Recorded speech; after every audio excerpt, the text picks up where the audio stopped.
Throughout all of the city of Naples and throughout the county here, where there's some 300,000 people that live in these areas, those coastal areas along the western edges of the county and the city.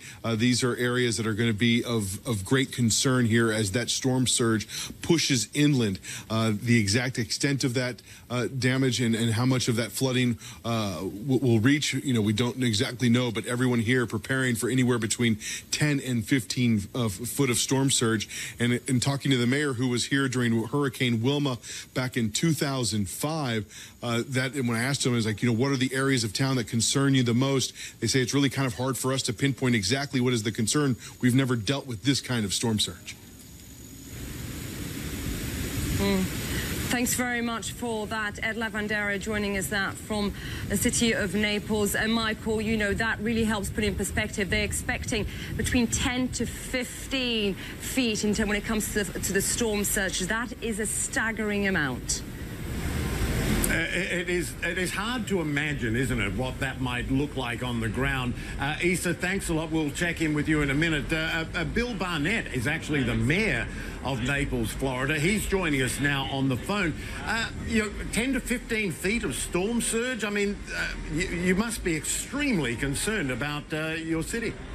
Yes, Michael, I am. And as you said a minute ago, it is very, very hard to imagine.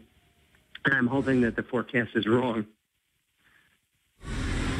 Well, what about preparations? What can you do? I mean, there's nothing you can do about a storm surge if it's as bad as they predict it could be. But what preparations have you made? Obviously, human life is the priority. What is happening there?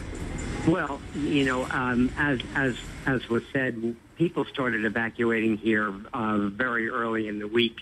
They took this storm very seriously, just a threat, and I think that Harvey had something to do with that, with the awareness and a realization that this could happen to us. I had said that with Wilma, there was a very, very cavalier attitude. People were on the beach the day that Wilma was coming. They kind of didn't believe it was going to happen, and I have just seen, and here we are years later, but this has been taken seriously. Our emergency responders, police, fire are ready. We have made plans both for prior to the storm, and during storm. Of course, there won't be any emergency services once the winds attain tropical force, and of course, after the aftermath, which nobody really knows what's going to be right now. But we do have a plan. Yeah. Yeah, and something else you can't imagine what it might look like afterwards. You make a really good point, Mr. Mayor, about complacency that has happened in the past when perhaps a hurricane has not lived up to expectations, and then next time around people get a bit lazy about acting on their own safety. That's not the case here. A lot of people, I think something like 6.5 million Floridians in a state of 20 million have been under evacuation orders. You say a lot of the people in your area in Naples have heeded that. Like everywhere else, though, there are those who are saying they're going to ride it out, they're going to stay put. What is your message to them, particularly, as you say, first responders during the height of the storm? They're not coming. Well, it has been said time and time again. I've said it, others have said it, that you're just not going to get a response. And, there are diehards out there that just absolutely want to ride it out. So, hopefully they stay in a secure place or in an interior room, and whether we've done everything that we possibly can. Mayor Bill Barnett from Naples, Florida, thank you so much for your time. Good luck with the storm on its way. We do appreciate it. All right, coming up here on the program, our breaking news coverage of Hurricane Irma continues. We will talk to the National Hurricane Center about how strong this monster storm is and where it is right now and where it might be headed. That's coming up. Like we had with Harvey, which means there may be a loss of steering currents when it gets from central Tennessee to northern Alabama, and that means heavy, heavy rainfall. We'll break that down for you more, of course, in the coming hours. But again, it's just beginning. We've got a multi-day event heading our direction. John. You know, Tom Sater, listening to every word of your forecast, 20 million people in Florida alone, and then you start to talk about Alabama and Georgia. Millions more will be affected by this storm as these days continue. Millions already affected, so many hurt, so much damage through the Caribbean. That is why we're watching this storm so closely. Is in the Weather Center. Allison, let's bring us up to date. Right, Anderson. So we take a look at what we've got for right now. Again, you've got some imagery here where we can see the latest on Irma. Winds right now 125 miles per hour, gusting up to 155 miles per hour. The movement, it's been what we call wobbling, okay, where it's going back and forth between west and north and west and north. The question is, when does it finally start to make that really sharp turn to the north? We focus on the maximum wind gusts. Notice for the most part, it's the western half of Florida where we have our strongest winds. Key West, this will be our peak maximum wind gust around 138 miles per hour. But say up around Fort Myers, 136, even Tampa going to be in the triple digits, right around 116 miles per hour. The track itself will still take it over portions. Tom? Well, you were just talking, Anderson, about what it's going to look like when it gets to other states, so I thought I'd go right in to show the 21 models that make up the U.S. model, the GFS. Once it makes its way through southern Georgia and moving into northern Alabama, I want to let everybody make sure that they know this. If they don't know the country well enough, they're watching on the West Coast and never been to the Southeast, this area is pine country, hardy pine. Really tall, massive trees that have extremely weak root systems. And you get heavy rain on those roots and you get a stiff wind. We're going to have tens of thousands of trees down. So power outages will not just be across the Florida Peninsula. They're going to make their way up toward Atlanta and the surrounding areas, Alabama, Birmingham as well, maybe into south central Tennessee with winds around 50 or even stronger gusts. But look what happens afterwards. What does this remind you of?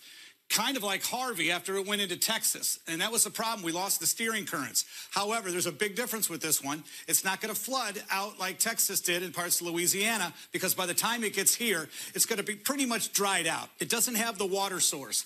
Now, what we're watching is still a drop. Well, we were at 120. So now that we're getting up to 125, which means this Eyewall replacement cycle is taking place. We'll probably see the pressure drop a little bit more. It will become a Category 4 when it's up just a little bit more.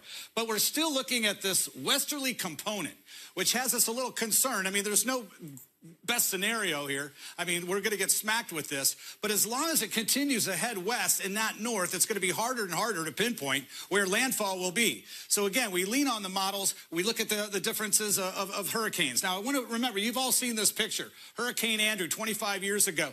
Notice you could fit 2 Andrews inside Irma. This is what we call an annular hurricane. They're smaller, compact. The eye is tighter. The wind radius of damage that went across Homestead, Florida, wasn't that kind of damage 20-30 miles out. When you look at the track, and take a look at this went down to a Category 5, but it was a year later when it first made landfall and devastated the southern portion of the Florida Peninsula. It went in the record books as a 4. It took almost a year of research and looking at the wind damage to actually put it in the record books as a 5. My point is this: there's not a big difference. Hello and welcome I mean, to a our 4 viewers is massive, all around a 5 the world. as well. I'm Michael You're not Holmes gonna be coming able to you tell that live in much. Orlando, Florida. Issa Suarez is in Miami. Issa, I got to tell you, here in Orlando, the wind is picking up a little, but it's very dry. It's not even raining. 24 hours from now, the storm is meant to be having a big impact here. Tell us about Miami. Yeah, it's so deceptive, isn't it? This weather, you know, we've started to see it spitter somewhat. It's only just now starting to feel the rain, but the wind, I've just felt the wind picking up quite substantially, and also howling. We can already hear that sound from the wind. Let's find out how the storm is moving. We know it's shifted somewhat northwest. Tom Sater is keeping a very close eye on Hurricane Irma. And Tom, what is the very latest? Okay, Issa, we've been able to kind of take a step back and look at the latest advisory because it happened. All of us got to watch it together when the graphics came up, and it's about what I expected. There was now a western shift in that track, but let's break it down because this is critical for a lot of folks here, and a couple of miles here and there means everything. First of all, with the infrared imagery, what you want to see or not is the brighter colors, higher, colder cloud tops. And when you start to see more of a symmetrical look after it was interacting with the land in Cuba, we're starting to see some strength, although we're still at 120 miles per hour. But now that the eye is going through an eyewall replacement cycle, it's going to most likely start to increase in strength somewhat. Now, it's a Category 3. The National Hurricane Center now wants to keep it as a 3. Here in the CNN World Weather Center, we're not so sure on that, because not only do you not have just 90 miles, all right, between in the straits from Cuba to Florida, you've got really now a distance that should take this now on a farther track up toward Sarasota. This is going to be a lot like last year when Hurricane Matthew hugged the coast on the East Coast. When it came through Freeport in the Bahamas, there was a little wobble when it underwent one of these eyewall replacement cycles, and it just stayed off the coast by about 30 miles. When it's on the coast, it's catastrophic damage, but because it stayed off last year, Matthew was light to moderate, but it did a lot of damage on A1A, flooding up and down the coast, even at Jacksonville. They'll see that again with this one, even though it's on the other coast. And then we had this historic flooding in the Carolinas that killed about 24. But here, let's break this down. No longer is it west-northwest, it's northwest. So again, it still has that component to move more to the west. I still believe when we break this down and we take a look at the new track, this is what we're thinking right now. Instead of the 90 miles as mentioned, this system's going to travel about 280. So it moves from the center, moves probably pretty close to Naples, and somewhere in between Fort Myers and Tampa. We're looking at a landfall, but it's hard to predict the landfall because, like Matthew last year, skirting the coast, it only takes one little wobble here or there to give us a landfall. It could be now that we're seeing a shift in the Tampa area of about 15 to 20 miles, which actually is the worst news for Tampa because it puts you in the I band of the strongest winds.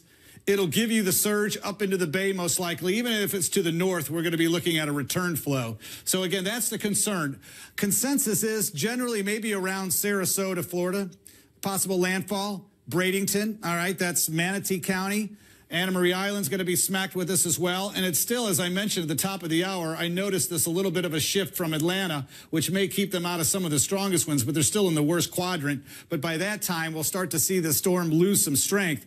After that, when it moves up toward Tennessee, the models looked like Harvey, just meandering all over the place, not having a steering current. And that was kind of frightening, thinking, okay, here we go with something that's going to hang around for a while and drop copious amounts of rain. But by then, we think it's going to be dried up and it's not going to have the amount of rainfall that Harvey had. It doesn't have that water source, so maybe 2 to 4 inches. But we've got to get back and take a look at this path because this means everything. And it's critical now for the entire West Coast and everyone who lives in that front right quadrant.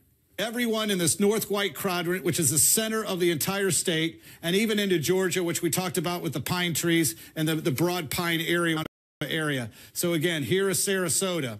If this system moves directly up this area, this is a big, big concern because the track is now about 20 miles shifted, 15 to 20 out of Tampa Bay. Wish the news was better, but we're going to continue to watch this, and these things change. Isa, we're going to continue to monitor that, but it's been a westerly movement the last couple of days, which has been kind of shocking since everybody went from the east to the west coast. Absolutely, but it is important, of course, regardless of where you are on either side, to not be complacent. Tom Sater, thank you very much for giving us the very details of Hurricane Irma. Michael, back to you. Isa, thanks so much. Let's talk more about that, the all-important track. I'm joined from Miami by Ed Rappaport. He is the acting director of the National Hurricane Center, and it's great to have you on and your expertise. I want, if you can, I mean, you heard Tom Sater there. You know what the track is. What is your big concern about this latest model and where we think it is headed? Well, the forecast we're talking about is the one that comes out of the National Hurricane Center rather than any particular model. There are dozens of models, but the forecasters here put together the best forecast that they can. The shift makes some difference, particularly for where the strongest winds are. But the storm surge is going to occur no matter what, whether we have a wobble to the left or to the right. And along the west coast, it's not going to be ahead of the storm because the winds blow this way around the storm center, and that's pushing the air from the land to the sea. There won't be a storm surge during this time. It's after the center passes to the north that there will be the storm surge. So when the center gets up in here, and the flow around it is like this, that's when you're going to get the highest storm surges after the center passes on the west coast. So here's where we can expect the 10 to 15 foot surge, and then as much as 5 to 8 feet in the Tampa area. I'm told that the closest comparison that might be made here is Hurricane Charlie back in 2004. What did we learn from that could apply here in terms of impact? Not much. This is not at all like Hurricane Charlie. The intensity is maybe not too far off, but Charlie was a very small storm. Irma is moderate to large in size, is moderate or large in size, and what that means is a larger storm surge, a deeper storm surge, even for the same amount of wind. So we're going to get storm surge over much of the area that we pointed out just a minute ago. What I've got behind me are examples of what storm surge looks like and the kind of damage that can occur. And in this particular case, the storm surge will be up the entire west coast of Florida and the Florida Keys, whereas there was a very small and limited storm surge for Charlie. Yeah, that's interesting. We talked to the mayor of both Naples and Tampa, who are extremely concerned, understandably, about storm surge. With the eye staying to the west of those cities, that makes it worse, right? Just tell people about how that works. Let's take a look. This is a graphic that shows where we have storm surge warnings. It's much of Florida as well as the southeastern part of the country. And the storm surge, again, is built by the winds moving onshore, pushing the water ashore. And again, once the center passes a particular area, that's when we're going to get that strong storm surge onshore because the winds are pushing it that way. And at this point, we're expecting, even if the center moves inland from Tampa or out or to the west of Tampa, once it gets to the north, there will be this onshore flow building the surge through Tampa Bay. That's a real worry, isn't it? Ed Rappaport, thanks so much. Appreciate having you on and your expertise. Thanks. Thank you. All right, we're going to take a short break. When we come back, Florida officials say millions of people in Irma's way could be without electricity for days and possibly weeks. We'll show you why they are expecting a long recovery $26.5 billion after for the this storm damage hit. and 65 fatalities on that extreme southern portion, of course, of the Florida Peninsula. Other Category 4 and 5 hurricanes since 1970. All right, Hugo, 140-mile-per-hour winds in 89. Then you have, of course, Andrew, we just talked about, 165-mile-per-hour winds, and we just had last month, a few weeks ago, Harvey. But take a look at Charlie. This moved into Punta Gorda. Everyone remembers that, and they continue to talk about it. It came very close to Tampa, throwing a storm surge we've never seen into Tampa Bay, and that's still a concern with this westerly movement. But when Charlie moved into Punta Gorda, the winds out from the center only went out 20 miles. Irma's maximum winds go out 70 and most likely will get back to 100 as it strengthens. So big difference there on the winds. Here is the eye. Here is our secondary band. We're watching that secondary band start to close up, so it'll start to shrink and tighten. And that tight spin we see with a top centrifugal force will create the strength. Bands continue to move in with the tropical storm force winds. Let's see if we have any tornado warnings. Right now, we do not. But we are getting some gusts down to the south, Marathon 43, 40, of course, in Key West. Forecast winds. Now, I know everybody is probably still making some plans, Orlando northward. You have planned your work and you're working your plan. If there's anything maybe that you haven't thought of, for the thousands of you that own swimming pools, go outside and just take your swimming pool furniture, your lawn chairs, your table, and throw them into the pool, because that's going to smash any window or your neighbor's window. If your kids have a trampoline, unhook that trampoline from its cage and its frame. That thing can take off for some great distance. So just little things to think of outside. That's why in the Caribbean they cut back the palm trees, they take down the coconuts because they're flying projectiles. Our path remains the same, but Anderson, again, as we have said all week, until the storm takes its northerly movement, we're pretty much with our hands tied, relying on the models. At some point, it will. But again, it's just now getting off the coast of Cuba, and not just 90 miles of warm water. If it curves up toward Fort Myers, we're talking about 125, 150 miles of warm water to work with. So there's more time and more space. Anderson. Yeah, of it. Really, that's, that's the bottom line for everybody who's watching, where it is, how strong it is, when's it going to make landfall, and where. Tom, bring us up to date. Well, it's interesting. We've been talking, Anderson, about this Eyewall going through an Eyewall replacement cycle. When it happens, it loses some strength, and we saw the winds drop down to 120. But when it does this process, it just means it's undergoing some reorganization and it's going to get stronger. When it happens and you start to get the strength, now at 125, under that process, the hurricane force winds extend outward farther than they typically are. In Marathon, Florida now, one of our producers picking up a wind gust at 71 miles per hour. That's just 3 miles per hour away from hurricane strength. So it most likely will become a Category 4. I think there's no doubt in our minds. But again, it's such a massive storm. I want to talk about a couple of things. Coming up at 11 p.m. Eastern time, we'll get a new track. It's interesting to note that we have not lost the westerly component in its movement.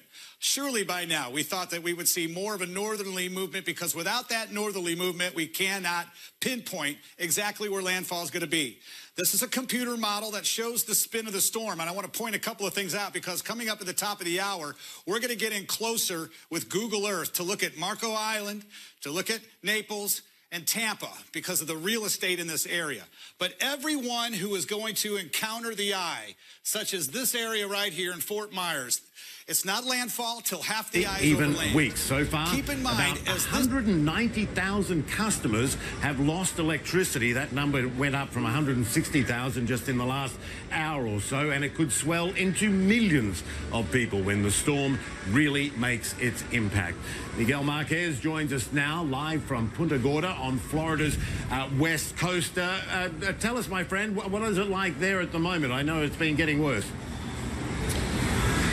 Yeah, we're just starting to get the very first of the rain and the wind of Irma, and it's still hundreds of miles away. It's been raining fairly steadily. It is interesting. You would think it was just a sort of a pleasant summer rain, except for the fact that in the next 24 hours, we are going to get deluged with both wind and rain. Punta Gorda, very, very sensitive to hurricanes. Charlie came through here 13 years ago and nearly leveled the town. I heard the meteorologist you were speaking to earlier saying Charlie was a relatively small storm. Well, it did major, major damage in this town, and the path that Irma is on is not unlike that of Charlie. It's just out to the west of Punta Gorda. It's which means Punta Gorda will be, and this county of Charlotte will be on that dirty side of the Eyewall where the storm surge is expected to be bad. They're expecting here 10, perhaps 15 feet of storm surge, basically a giant wave coming in off the ocean that rapidly goes in on land and then washes out. Charlotte County, a pretty low county, about 60% of it is in the evacuation area right now. They only have 3 shelters. It's so low. They only have 3 shelters they're able to put in here, and they are all packed to the gills tonight. They have no more room at the shelters in Charlotte County. They have 5 that they have established in the county north of here. So if people need to get to shelter, there are shelters open in Sarasota County just north of here. For the most part, it seems that people have heard those things and are taking shelter or staying in their homes. The town here, a complete ghost town. Michael? Miguel Marquez in Punta Gorda, thanks so much. We'll check in with you later. Appreciate that. We're going to take a short break. When we come back, Hurricane Irma hasn't struck Florida yet officially, but charities are already sending relief and supplies in anticipation. After the break, we'll talk to the spokesman for the American Red Cross. We'll be right back. It makes its way northward. On each side of that eye is where the winds are the most intense. I know we always talk about that north right, that front right quadrant. However, as this eye progresses northward, maybe Tampa, all the way up, you're going to encounter intense winds coming in from the east to the west for hours. For hours, you will hear things smashing against your home. I don't want to frighten anybody, just to let you know this is going to happen. You're going to hear the hissing of the wind coming in through cracks of the home. You may lose power, and that's going to go on pretty long time for a couple of hours. But then you're going to have this eerie calmness. Do not let yourself think that the storm has moved out. You're in the eye. The winds become calm. If you were to look outside, you may see a bunch of birds. They get caught in the eyes because they're trying to keep themselves away from these winds. They'll fly for hundreds of miles trying to rest when they can inside the eye. But don't let your guard down, because not only did you get hit by the east to west wind, now you've got the southern end of the eye, just as intense, but the winds are in the other direction, coming west to east. So all the telephone poles that are in the trees that are bending in one direction, several hours later are going to push in the other direction. So again, it can only take so much, and that's what's going to give. So that's the eye that's going to make its way from south to north across the entire peninsula. We do expect the eye to start to collapse. It's not going to be over water. We're cutting off the fuel line of the system. It's not like Harvey when it was able to feed off its own rainfall. Harvey moved so slow that it actually didn't need to be over water. It was actually feeding off the own rain that it dropped on the ground. Now, it will continue to be strong over the Everglades. It's called the brown ocean effect. It doesn't need to be over water, but it's sucking up that warm water from the Everglades. But once it gets into southern Georgia, Anderson, it'll start to lose its punch and rain itself out by the time it gets into Tennessee. But we're watching this eye, and it's critical right now to see what happens come 11 o'clock with a new track, because I'm surprised we're not seeing more of a northerly component yet. Hard to pinpoint exactly where landfall will be, but obviously we know conditions are deteriorating quickly. You know, Tom, it's interesting. A lot of people hear you say, you know, don't get fooled by the eye when it seems calm. That's just the eye. Just a quick story. Before I was ever started covering hurricanes as a reporter, I was in a hurricane in the Caribbean that sat around St. Bart's, if memory serves me, for several days. When the eye came, I was so freaked out, frankly, and just so wanting to get out of the room that I was trapped in, the building that I was in. I ran out and was trying to get my friends to go to the airport to see if we could get a flight out. Wow. Smarter people than me informed me, this is the eye, dummy. Get back in the house. It's about to hit again, and they were right. So people may laugh about that idea of, you know, you think that you get fooled by the eye. Right. I can tell you, I'm not very intelligent, but I was certainly fooled by the eye then. Not to make that mistake again. Tom, we'll continue to check in with you. Track in the storm, but what do we know at this hour? Well, it's interesting to note, Anderson, the National Hurricane Center is now updating us every hour. Something unprecedented, I believe, happened today. We'll have to check on this. But because we had Jose, Katia, and Irma, typically the National Hurricane Center handles all of these advisories, but they're getting overloaded. So the NOAA Storm Prediction Center took over command for Katia. Jose, so the National Hurricane Center can solely focus on Irma. I believe that's unprecedented. So they're updating us every hour now. Little fluctuation in the speed, down another 5 miles per hour, even though it went back up. That's not a big concern because we've got plenty of time, unfortunately, that this thing will develop stronger. We know that's going to... Welcome back. I'm Isa Suarez coming to you live from Miami. You are watching CNN's continuing coverage of Hurricane Irma. And you're seeing in Miami how quickly the weather changes. The rain is starting to fall down on us. The wind is also picking up. This, of course, as we have heard in the last 50 minutes from our Tom Sater, a meteorologist, saying that Hurricane Irma, now a Category 3, he believes that perhaps that may change yet again, shifting west, northwest by roughly 15 miles or so. And what officials are saying, well, don't be complacent. We're in the east, we're in the west. This is going to be huge. So do not leave your shelter. Stay safe and wait for authorities to give you the green light before you return to your...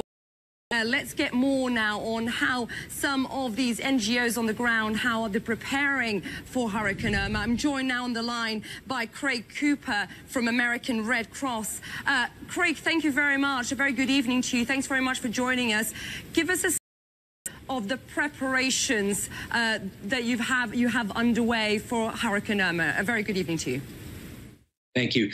Fortunately, we've had a fair amount of notice, unlike Harvey, which was a tremendous surprise and required us to move very, very quickly. The Red Cross has been working for well over a week, putting supplies and people into place in safe places so that we could deploy them into the disaster zones after the storm has passed.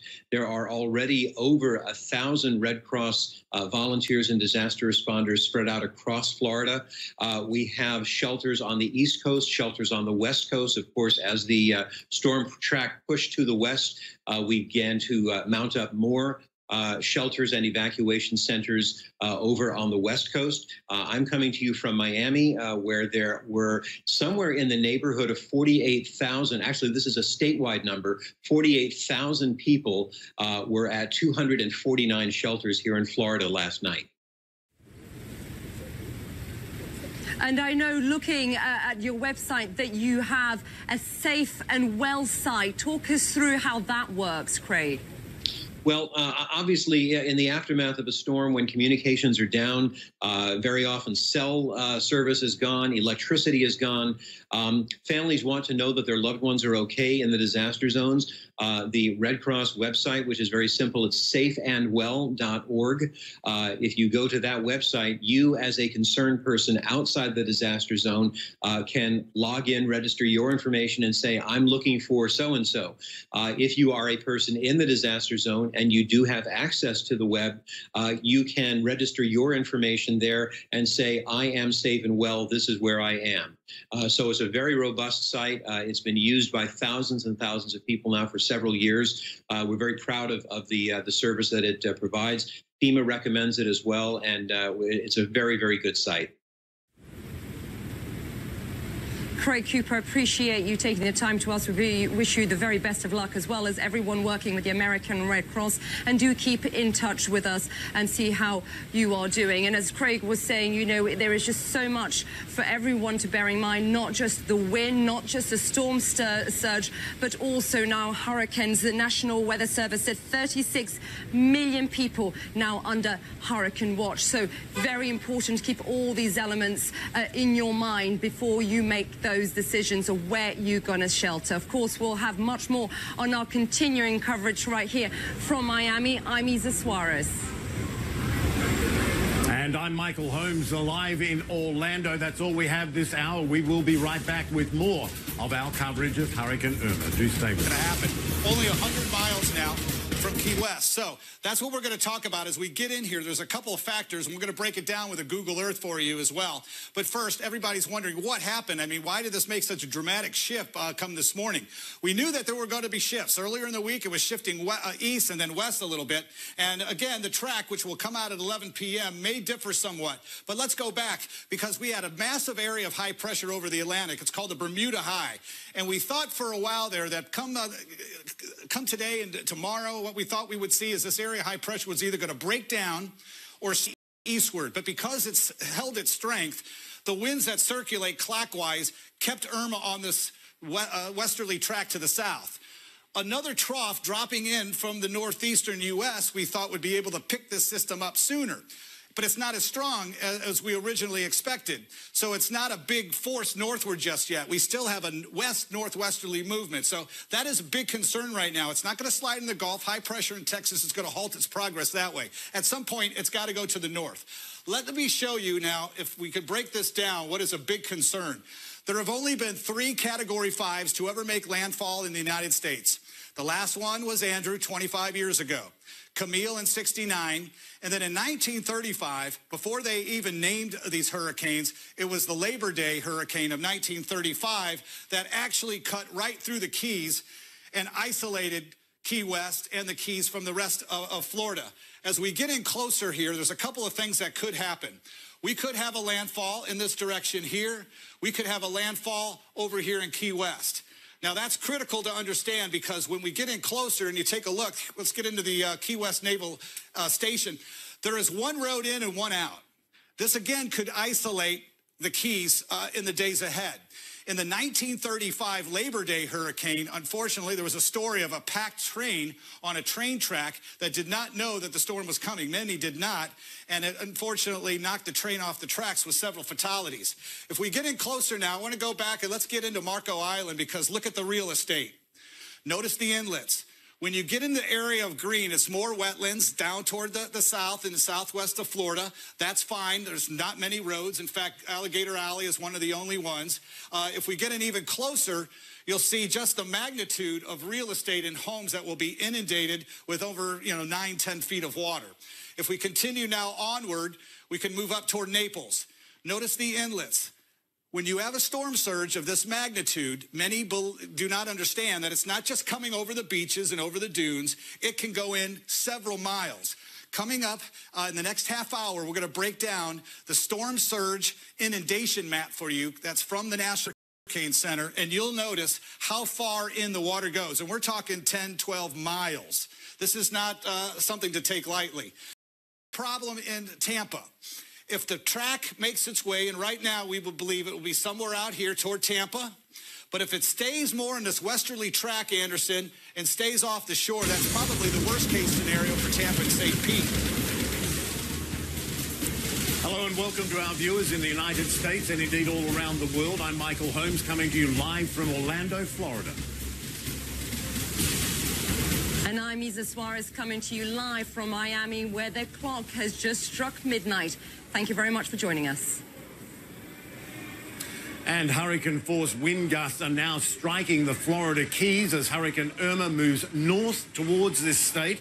The storm a Category 3 at the moment, but it is expected to regain strength as it crosses open water, which is very warm water, between Cuba and Florida. That warm water will feed a storm like this. Its path has shifted slightly west. That puts Florida's Gulf Coast on high alert. Many people from Naples up to Tampa are now seeking shelter from the storm surge that is expected to follow and could be disastrous, especially for a city like Tampa. And fleets of utility trucks have been mobilized to deal with power outages, which now affect almost 200,000 customers. All right, let's get right to CNN meteorologist Karen McGuinness. Karen, tell us about where Irma is now, where it's headed. I know that its latest track is extremely worrying to Tampa, Naples, and places like that along that west coast. It is, for a variety of reasons. We have talked about that upper right quadrant that is so crucial. That is an area that is going to pull that water in off of the open waters. It's also an area that's very dynamic, meaning they could see the potential for tornadoes. And in fact, we've had numerous reports of funnel clouds, tornadoes that have been reported. And as I mentioned, it's very dynamic, but as we start to see some of these bands move on in across South Florida, they've been gusty now. They produce some brief heavy rainfall. About 200,000 people without power with the system now. Here's Ishan. It has just pulled away from the coast of Cuba. But let's go ahead and show you some other information, and it becomes quite compelling. This has been one fickle hurricane. Without a doubt. If you remember, about a week or so ago, we were talking about maybe landfall right around Miami. And then those computer models were kind of dividing it between the East Coast and the West Coast. Here are some of the current wind gusts, 36-mile-per-hour wind being reported in Miami. You go further to the north on the west side, Punta Gorda reporting 23-mile-per-hour sustained winds with gusts around 32. So what can we expect? There was a shift from our last update from the National Hurricane Center. If you remember, we were looking at something that perhaps would affect the Everglades and just kind of ride right along the coast. But now there are indications that this is going to pull away from the coast just a little bit more. You can see kind of this in the cone. So maybe 15 miles offshore for a while, that is, until it starts to jut out here, right around the Fort Myers, maybe the Sarasota area. But this is going to be inundating these coastal regions with perhaps 10 to 15 feet of water, which is hard to wrap your mind around, but they are in the worst possible position. If it looks like Irma is just kind of hugging the coast, they are going to be on the side that is, as I've mentioned, the most dynamic.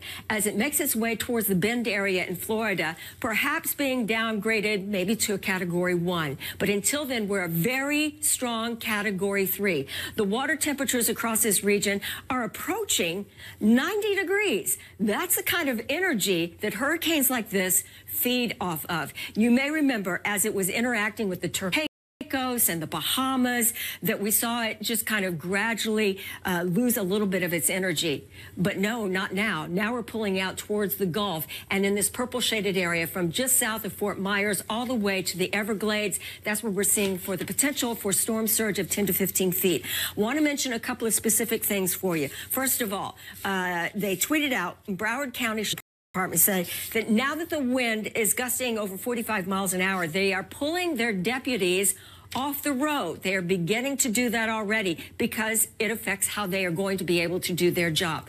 Also, from the FEMA administrator, he spoke with CNN's Renee Marsh. He said that there could be 3 million people that are without power as a storm affects this region. Asked a little bit more could it possibly be more than that? And he said, yes, it would be hard to speculate. There could be as many as 5 million people without power. Now, imagine that. When we were talking about why you probably need to leave, because there's a Category 5 hurricane, maybe Category 4 that's going to be making landfall. Now we've got a Category 3. There's not a lot of gas to talk about. Maybe there would be damage to the place where you're seeking some security, your home. Perhaps you're near the coast, so you have the storm surge to worry about. Maybe you could see the potential for 10, 12 inches of rainfall, maybe some isolated heavier. Maybe you're in the quadrant where there is tornadic activity, and certainly there is a tornado watch out from Fort Lauderdale towards Miami and into the Florida Keys over through the Everglades. So the impacts are tremendous, and you don't have to have a Category 5 hurricane for this to really deeply impact your life. And as the FEMA administrator said, there could be 5 or 6 million people without power. Could be a couple of days. It could be a couple of weeks, but either way, the infrastructure that has to be repaired from all of this is going to be so substantial. Take a look at this. We got a wave or a band of some of the outer bands moving right across Fort Myers, Florida. I want to point this out. Wow, this is in that dynamic area I was telling you about. Some of these cells right here have the potential to produce some tornadoes. So we're looking at perhaps hurricane force winds all along that western edge of Florida, from Marco Island to Naples to Cape Coral, Florida, and in towards Bradenton, Sarasota, Tampa. You have to remember this Bay Area, that water can really pile up quite a bit. So we'll be here. We've got live updates from the Weather Center every half hour. Back to you, Isa. Thank you very much. It doesn't matter which way you slice it, does it, Karen? If east or west coast, it is a huge, huge hurricane, and we need to treat it with respect. Let's get more. Derek Van Dam's Miami Beach. And Derek, you know, as we were just hearing there from Karen McGuinness, you have so many elements to think about, not only the storm surge, but also the power of these winds, the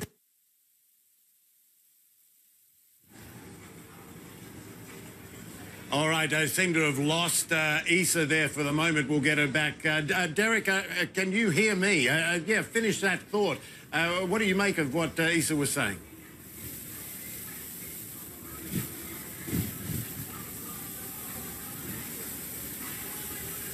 Derek, can you hear me? Michael Holmes in Orlando here. Michael, yeah. All right. Hey, Michael, I can hear you now. I understand we lost Isa. Listen. We are in Miami Beach, and we got to talk about the threats that we are facing right now. It's unbelievable. Tornado watch, flash flood watch, storm surge warning, and a mandatory curfew in this area alone. This is the real deal. You look around on our horizon, just in the past hour, we've had flashes of blue lights. In fact, I just saw one right now as I spoke. Transformers being blown, obvious electrical problems taking place here in the Miami Beach region. There's over 106,000 people being reported without power. Our power has been flickering on and off already. The threats here are real. Of course, we've seen the westward shift in the track. Everybody knows that, but that doesn't mean that Miami-Dade and Broward is in the clear. This storm still has several hours to go before it really ramps up to its most intense point. And we've had the opportunity to talk to the Miami Beach mayor earlier today, Phil Levine, and he was talking about how the fire and police personnel here are on high alert, and they're still responding to calls and service requests. But the moment that there's another blue light flashing transformer in the background, the moment that the winds sustain 40 miles, he's going to start pulling emergency personnel off the road, and anyone who decided to not take the evacuation order seriously and stay put, they're on their own tonight. So they will not respond to those calls. You can imagine just how dangerous that could be as the night and the storm progresses. We are very close to the shoreline, about 1 block over. We do expect about 3 to 5 feet of coastal storm surge and inundation right along the Miami-Dade coastal area, specifically in Miami Beach. So lots of threats and lots of concerns here. The fire department has 4 stations based in Miami Beach specifically, but they've evacuated 3. They've left one in place because they believe that it's actually going to be above the floodplain once the coastal storm surge actually comes in. But that just shows you the limited personnel that will be on place tonight and into the day tomorrow when the storm becomes its strongest and the Eyewall of Irma approaches the southern Florida Peninsula. Michael. All right, Derek, thanks so much. Derek Van Dam there on duty for us. Our CNN contributor, Lieutenant General Russell Honore, joins us now here in Orlando. He commanded the military response to Hurricane Katrina in 2005. Great to have you and your expertise here. You handled a lot of logistics when it came to Hurricane Katrina. What have we learned then that will be put into action now? Well, one thing, a lot of the pre-positioning is happening. FEMA leans forward more. We've established logistics bases. We've have storage centers. But the hard part will be search and rescue. The harder part will be sustaining communities, so maybe sometime entire cities, with the grid being down. And there's an old saying in the Army, you know, amateurs study tactics when we're trying to figure out where the storm's going. But there's got to be some people studying logistics, because this will be hard. And the resupply people and keep them fed, and to determine when you're going to start evacuating people, because you can't sustain them on a grid that's broken, that's underwater with no electricity. And so the aftermath logistically is almost as important as the planning ahead in many ways, because of what could be left when the storm's gone through. We're in the first quarter. Yeah. We're going to lose. The second quarter, we're going to do search and rescue. The next quarter, we start the recovery. Taking people out of shelter, where do you take them? If there's no electricity and no water at their home, and their home is surrounded by water, you've got to evacuate them. You can't maintain people in a shelter that's surrounded by water. And that scenario could play out in this particular storm, the way it's going, particularly toward Tampa, with the Hillsborough and the Tampa Bay, will take a lot of water in, and it could flush a part of downtown Tampa, which has a hospital right there on the water. Yeah. So there's some significant, the other thing up the Florida coast there is a major power plant that provides power for that entire area up around that part of north of Tampa and St. Pete area. So power, the grid goes down by itself without a storm is a disaster. And logistics, the military, we've maneuvered the entire East Coast military from here to Washington, D.C., just up to Virginia. The fleet in Norfolk had to go out to sea, which left the families back, and they had to be evacuated. MacDill Air Force Base. You know what's all there? I won't have to mention that. Much of that has been all the planes have been flown north, and aircraft being flown, because that's susceptible to flooding. And those headquarters are running up missions around the world. So it's been a major logistics operation to move stuff and people and families separately. Is that what worries you a lot now? We've been talking a lot during the program about storm surge and that water. And Tampa is a big city, and you know, millions of people could be affected by this storm surge. Does that worry you more than the wind in many ways? It does, because the wind will do its damage, but the surge will come in and basically paralyze, because it takes the grid out. Whereas the wind will also take, when you get north of Tampa, take the distribution poles out for the power system. And if you have to replace distribution poles and sub poles through those marshes, it can take weeks. And that's why you heard earlier the FEMA director talking about the enormity of that task. But there are a lot of people. I was in Shreveport, Louisiana today on Highway 20, and there were trucks headed to Florida coming into the region. So they're mobilizing. But this is going to be a major logistics operation, and that will be the biggest test of our chain of command, working civilian and military working together, is to pull that logistics together, because the storm is cutting through our logistics. Our biggest FEMA warehouse is in Atlanta. The storm may go to Atlanta, could turn the lights out there if we get a worst case scenario. Very quickly, General, you got people who did stay in place. What would be your advice to them? If you're along the coast and you stayed in place, write your name on your arm so we know who you are. In the meantime, use that Red Cross Safe and Well program. And when the communications start to degrade, text, don't try to call, because you would not be able to get through as the cell towers come down, and let people know you're safe and well and where you are, so we know where to come find you. General Russell Honore, always a pleasure. Thank you so much. A man who knows natural disasters well, having dealt with Hurricane Katrina. All right, we're going to take a short break here on the program. When we come back, some Caribbean islands finally seeing all of Irma's destruction. We're going to take a look at the devastating damage when we come back. Also, millions of children at risk from Hurricane Irma after the will move up into these areas, and it'll be even greater than anyone expected. That's if it takes that track. I'm more concerned that after Irma moves north of Tampa, because then what we're going to find is the winds coming around on the backside will come in from the west, northwest. So once you think that the storm is past and everything is fine, you're going to get inundated again on the backside of the storm, on the southern end of that eye. There's a wide range of winds, and that surge will continue for some time, even if the storm is well north. So a lot of concerns in the hours and days ahead. Again, as we continue to monitor this, we're still waiting on a northerly turn, because until that happens, there's not a whole lot that we can do as far as pinpointing a landfall. Again, the National Hurricane Center, these are the best of the world. The men and women who work here are the best in the world. So we will see what the models do. We will see if there's more of a shift westward. There is no best case scenario here, because even people in the southeast and areas of Miami up toward Boca Raton, if you think that you're in the clear here, unfortunately, our tornado watches will start increasing off toward areas of the north and northeast. And it'll continue that way all the way on the Carolina coast. Anderson. Yeah. Tom, I really appreciate that. Yeah, Key West is now reporting, Anderson, our very first hurricane wind gusts at 74 miles per hour. Anything at 74 miles per hour or greater is hurricane strength, so it's begun. I want to take a look at our track, which we will get a new one at the top of the hour, but notice the cone of uncertainty. We continue to watch the storm move west-northwesterly, so we're not getting that northerly component just yet, but where it moves, especially around Naples to Tampa, is critical here, and then turn off toward areas putting Atlanta in the worst position for the possible winds. That's that front right quadrant, so we're going to continue to keep an eye on that. Again, the eye still off the coast. We're not looking at an eye wall per se around the center of the eye, but notice how we have the bright colors now. That is the eye wall replacement cycle. So once that band starts to tighten up, then we're going to have an increase in our speed. Again, we don't have any tornado warnings right now, but I do want to go back to what we mentioned just moments ago when I took you through the Keys.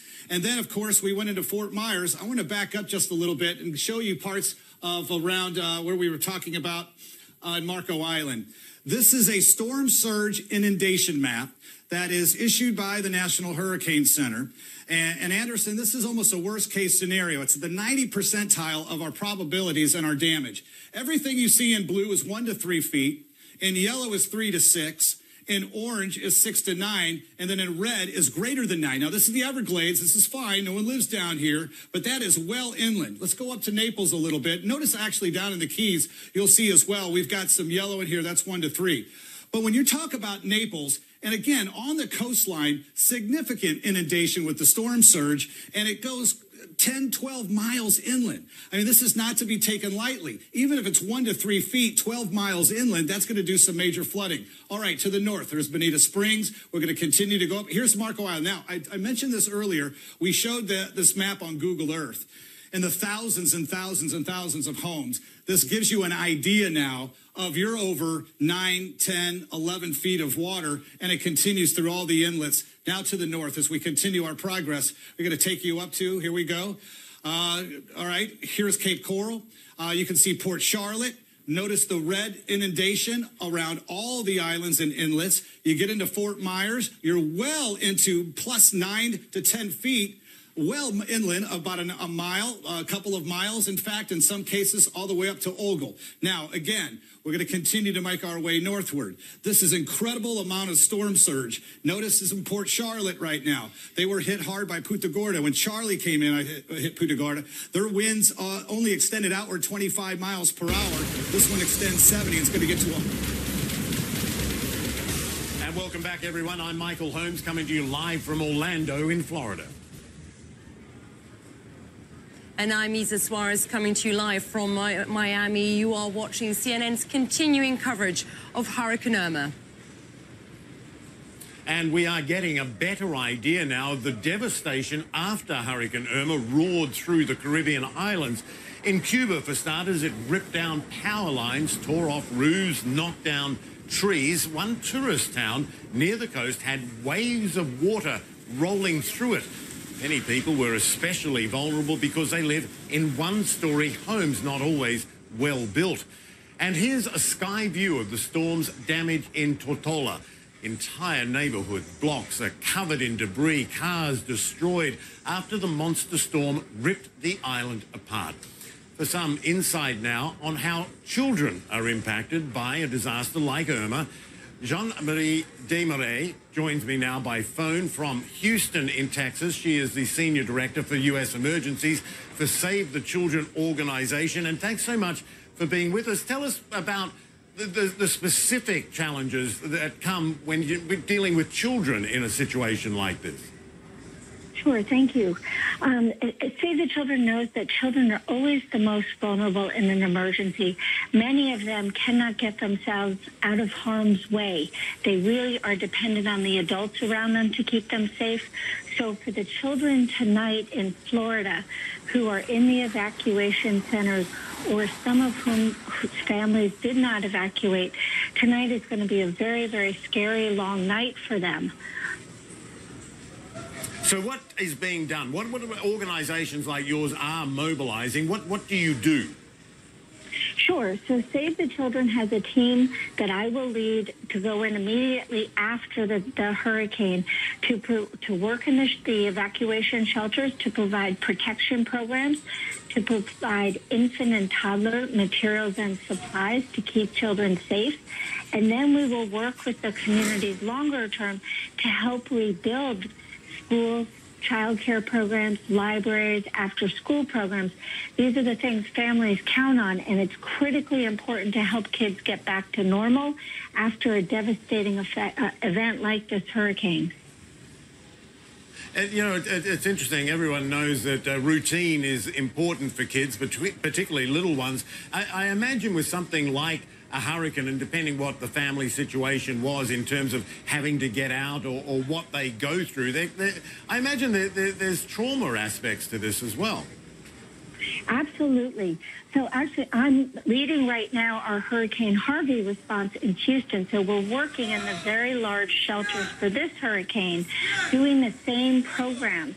So we're here in the early hours right after the storm to support children's needs and to help reduce some of the fear and trauma that they're going through.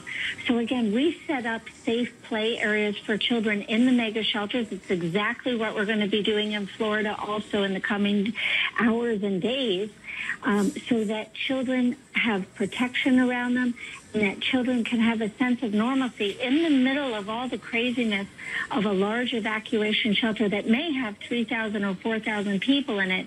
We set up a safe haven for children. Tell us about that. When you talk about safe haven and protection for children, what are the specific risks you're talking about? Sure. So sometimes in evacuation shelters, when you have 3,000 or 4,000 people inside of them, sometimes there are very dangerous people who are also there sleeping on cots next to children. We know this from years of experience working in the shelters. So sometimes these shelters that they're using are not designed to house families. They're not really designed to house people. They are just providing protection from the violence of the storm that's going on around them. So when you put that many people inside one of these buildings, there can be many high-risk dark corners or unguarded bathrooms sometimes, or just very difficult situations. When we first arrived in Houston after Hurricane Harvey 2 weeks ago, we walked into the shelter. No supplies to support infants and toddlers. There were no pop-up cribs and no special hygiene materials. There was a 1-week-old baby there being washed in the sink that hundreds of people were using inside of the shelter, which is a health risk for that baby.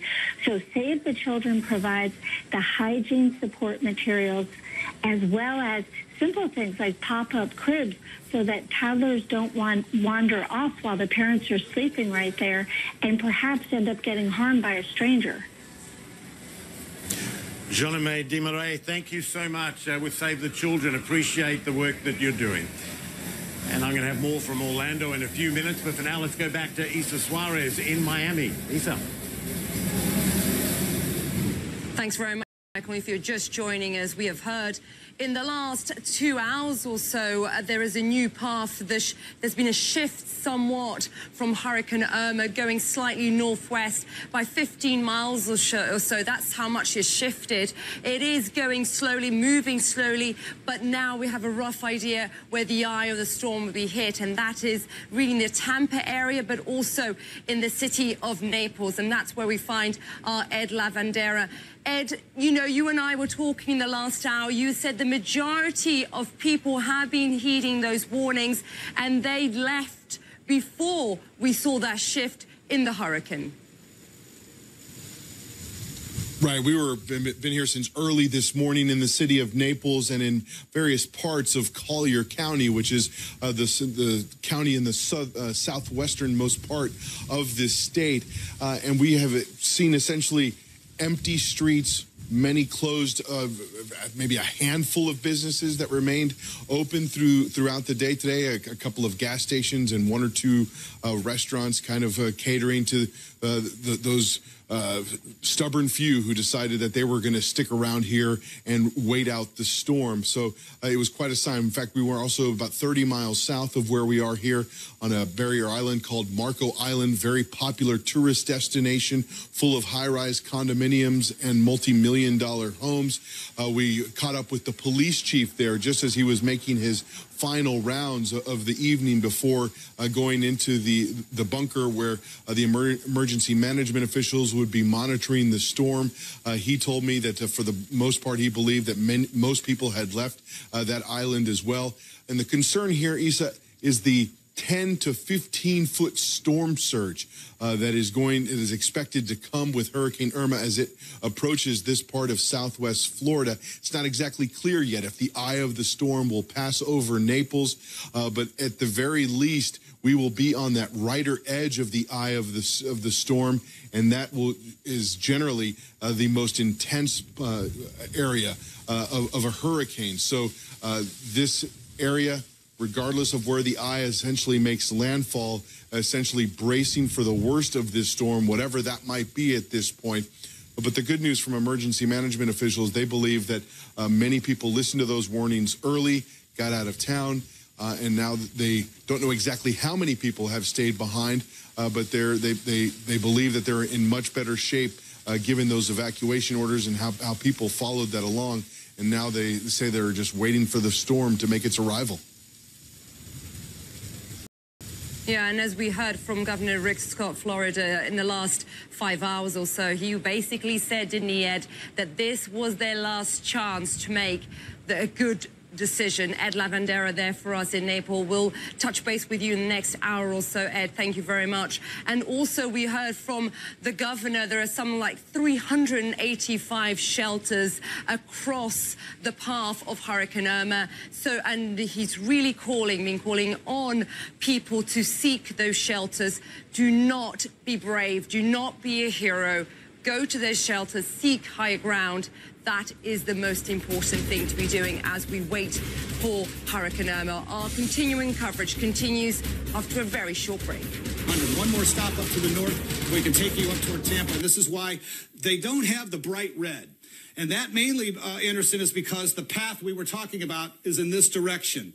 So they're going to be more with a northerly wind. But if this system shifts off the coast, which we were talking about, that area of red, 9, 10, 11, 12 feet will encompass all of this area of Tampa and St. Pete. So it's critical. I know this track right now is a bad wind maker, but of course, this could be just as worse with storm surge if we get a shift at the top of the hour. Anderson, we'll keep you updated. Yeah. Tom, I appreciate that. Richard Rand is with the North Miami Beach Police Department. He joined. Well, it's taking its time, Issa, getting off the coast of Cuba, and there has been some major interaction. The only thing we can tell you as far as an update is it's slowing down at 6 miles per hour now. And, of course, that means a lot because it continues now, which was northwesterly, more northwest, but it still has that northwesterly component, which means it's not due north. We thought by now this would have occurred so we can pinpoint better for everyone a landfall. Everybody just wants to know where landfall is going to be and what time. Cannot do that just yet, so we're going to rely on the model still in the National Hurricane Center. Wind still at 120, but it's been undergoing an Eyewall replacement cycle, which it's done several times, many times in the last several days, but it's slowing down. Notice on this picture here, you're going to see a little wobble at the very couple ends of the frames of the animation. That's part of the Eyewall replacement cycle. Last year when Hurricane Matthew made its way up the coast, it did the same thing in the Freeport, Bahamas. And every time you go through one of these, you have a new center of the eye and you need to replot the track. Let's take a look at the track. So this is just coming out now. I'm looking at it for the first time as well. All right, we have seen a little bit of a shift now to the west. Not by much, but I do believe that we had more of a movement like this.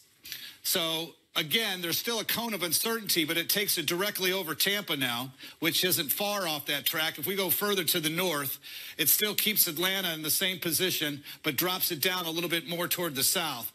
Again, this is new to us. We're going to continue to monitor it, but it's still a good 90 miles per hour as you get into Monday morning. So again, what we're seeing here, and we're going to continue to monitor this, and we'll kind of do a little research and study it a little bit more for the next half hour, but not a big change. One change they have done is they've extended now parts of the storm surge watch, and you can see the amounts. What we're seeing in Key West is critical right now. And again, we had a wind gust earlier at hurricane strength. That's 74 miles per hour. It's the first gust at hurricane strength. But we are going to watch, of course, the storm surge. I show you the winds here. And again, you can see they're common, but we're getting some pretty good wind gusts at 38 at West Palm. I mean, that's enough to down some branches, even power lines. 35 gusted in Miami. Then you're getting 56 now in Marathon, and there's 66 in Key West. So it's going to ebb and flow when it comes to the winds. But I want to break this down for you. When we take a look at the bright white, this is more eye is coming in. Moving into Key West overnight by dawn tomorrow. We still expect it to make its way, and these models will change somewhat in the next couple hours, at 3 p.m. moving in toward Naples. So it takes its time. Even toward Tampa, we're looking at about maybe 2 or 3 in the morning, and you can still see the circulation. Concerns are going to be on the East Coast of still storm surge coming around these large feeder bands coming in. Little concerned about Jacksonville because some of the rainfall totals want to pick up in this area. And we know with Matthew last year, they had significant. Hello, everyone. Thanks for being with us. I'm Michael Holmes, live in Orlando, Florida. And I'm Isa Suarez coming to you live from Miami. You are watching CNN's continuing coverage of Hurricane Irma. Well, the day Florida has been dreading is finally here. Hurricane Irma, now a dangerous Category 3, is already lashing the Florida Keys with hurricane force gusts, and it is expected to strengthen in the coming hours as it draws ever closer to the U.S. mainland. Irma shifted slightly west during the day, sending many people on Florida's Gulf Coast to emergency shelters. Almost 200,000 customers now without power. It could be many hundreds of thousands more in the days ahead. The governor pleading with everyone to evacuate while they still can. If you have been ordered to evacuate, you need to leave now. This is your last chance to make a good decision. Evacuations are in place in areas across the state. More than 6.5 million Floridians have been ordered to evacuate. Do not put yourself or your family's life at risk. Now is the time to do the right thing for your family. All right, just get that number. 6.5 million people in Florida have been told to evacuate. It's a staggering number, isn't it? And tens of millions are currently under a hurricane watch. Meteorologist Karen McGuinness is joining us now. Karen, tell us about this new track, the latest information we got in the last hour or two, and where it's headed. One thing you can say about Irma, you can say about every hurricane, is they are fickle. If you remember about a week ago, we were looking at Miami. Miami seemed to be the focus of where the computer models, the European, the North American model was kind of aiming at. Then as we went along, it kept shifting just a bit. There are a lot of dynamics that take place with hurricanes, as you well know. And now an interesting dynamic has occurred. But I'll give you the latest information right here. The eye has really gone through an eyewall replacement cycle. It is looking tighter and more concentric now that it has pulled away from the coast of Cuba. And by the way, you can only imagine what happened when this was a Category 4, made landfall as a 5, became a Category 4. What kind of damage must be seen there? But now it looks like the Florida Keys are going to be battered for hours. It's still about 90 miles away. So here we have this great vulnerability, and it is looking very impressive on the satellite imagery. So I dare say that by the next advisory, we may see this creep back up again to a stronger hurricane. All right, there's a lot to be said. Numerous power outages reported across the Florida Keys, specifically Key West. But take a look at this. This doesn't look all that impressive. It's a storm surge. But let's zoom in across this region. Here are the Florida Keys, essentially the Everglades, and then we go up towards Marco Island and Naples, Florida. We can zoom in and show you Marco Island. Marco Island is beautiful. It is gorgeous. It's a sumptuous community. But there are all these little inlets in here. And if we're looking at a storm surge of, let's say, conservatively, 8 to 12 feet, could be 15 feet. We're looking at all of this beauty going underwater, and look at all these little inlets. All of that will be flooded. There is a very fragile ecosystem across this region as well. Let's go further to the north towards Naples and Cape Coral, and you can see all the different little inlets across this region as well. And still, we go to our graphic here and give us an indication that Sanibel Island, Captiva, many visitors there essentially can expect to be underwater with 8 to 12 feet, possibly 15-foot storm surge. They're going to be repeatedly battered. They're going to be in the worst possible zone of this hurricane over the next 24 hours. Where do we expect landfall? Let's go up a little bit further. We zoom in across Cape Coral. Here we go. We're looking at the region right around Punta Gorda. And where you see this red shaded area, that's where we're looking at significant storm surge. You go back in a little bit, and maybe the storm surge is only a foot, maybe 3 feet. But if that storm surge is in your home, that's major devastation. Let's zoom out a little bit more, go up the coast just a little bit further. Here's Tampa, here's St. Pete, here's that waterway. And if you add an additional 10 to 12 to possibly 15 feet of water across this region. Now, this juts out a little bit. And because now the computer models are suggesting that it's already moved towards the northwest just slightly. So we're looking at being battered by that upper right quadrant. That's where we see the potential for very high winds. You're looking at the potential for tornadoes. Already I saw at Fisher Island, a 57-mile-an-hour wind gust. At Key Biscayne, there's already a 65-mile-an-hour wind gust. So even though if you shifted from the east coast of Florida to the west coast of Florida and thought, oh, you're safe there, we now know the west coast is very vulnerable. But still, this east coast is being battered as well. It may be tropical storm force winds, but still this hurricane is 90 miles away from the Florida Keys. So there's still this great impact. When do we anticipate landfall? That was what I was trying to get to. It looks like it may just hug right around the coast. It could possibly not make landfall until about midnight tomorrow night, possibly around Naples, could be Sarasota, probably Sarasota, or perhaps further north. We'll just have to keep looking at it. Michael, back to you.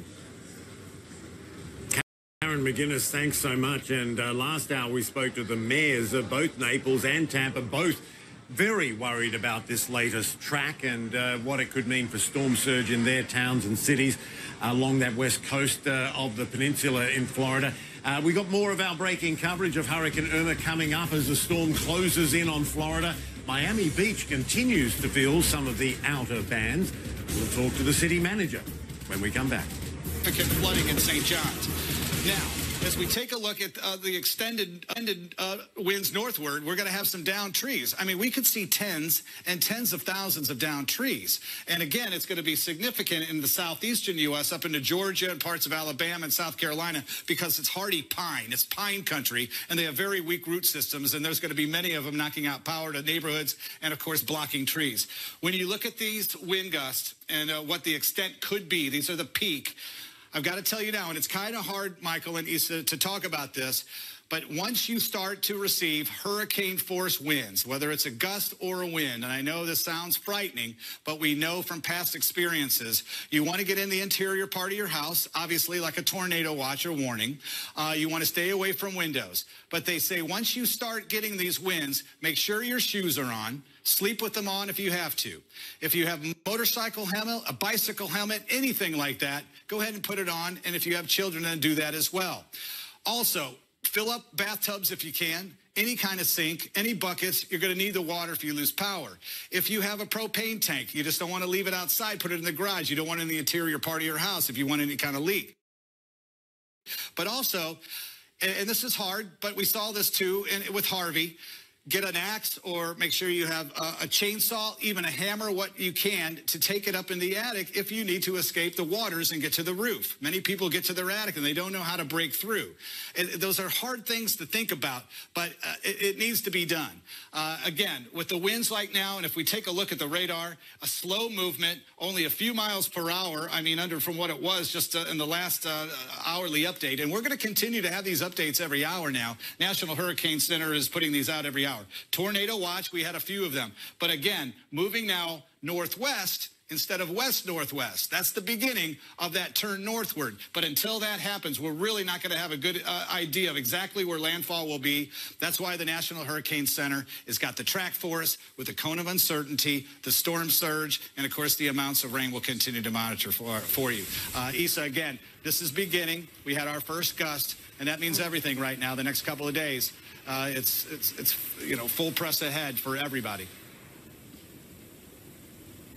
And Tom, great advice you're giving to all our viewers. But let me ask you this. I mean, one person was saying to me, why is it taking so long? People are still feeling the jitters, but they want this to get this over and done with. Explain to our viewers why it's taking so long for Hurricane Irma to finally make landfall. Well, I think part of the problem was, why have we been seeing this westerly shift? High pressure in the Bermuda right now has really been a kind of a stronghold. We thought for sure that at some point that area high pressure that's in the Atlantic would break down or it would slide eastward. So our westerly movement wasn't such a big deal and maybe we would see it move north. But in the northeastern U.S., a trough was coming down. But it didn't turn out to be very strong, so it's not lifting it up northward like we would expect it. But again, we've said this all week, until that turn to the north happens, we won't know exactly where landfall is. So, again, every hurricane has its different characteristics. Very warm welcome back. You are watching CNN's continuing coverage of Hurricane Irma.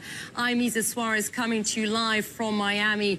Now, south of Florida is already starting to feel the impact of Hurricane Irma. The changes in the weather pattern throughout the day have been quite drastic. Our reporters, our correspondents throughout South Florida have been seeing it and feeling it firsthand. Take a look at this.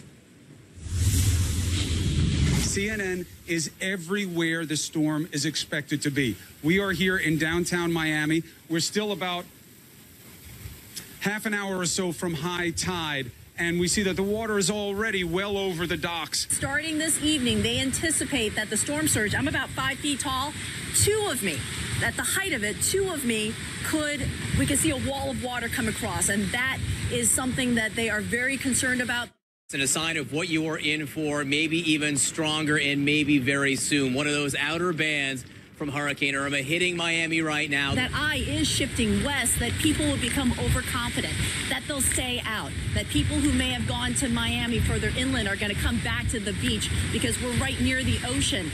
The storm surge is still in effect. Hurricane Irma has taken that turn to the northwest, which means the winds and rains we're feeling now will continue until tomorrow and maybe double, and that's just here. We're watching the storm track move above our heads, but right now, just like that, it's totally closed out. The rain is coming horizontal and vertical, if you can tell, John, and this is still Nothing. With the track changing, with the forecast showing that it's heading all west, they do not want people to become overconfident and think that they can come back to Miami Beach. As the night goes on and the winds pick up and the rains pick up, very dangerous to be moving about. And officials that we've spoken to say, look, if you made the decision to stay, hunker down, be careful, be safe, make good decisions. Please stay safe and stay with CNN.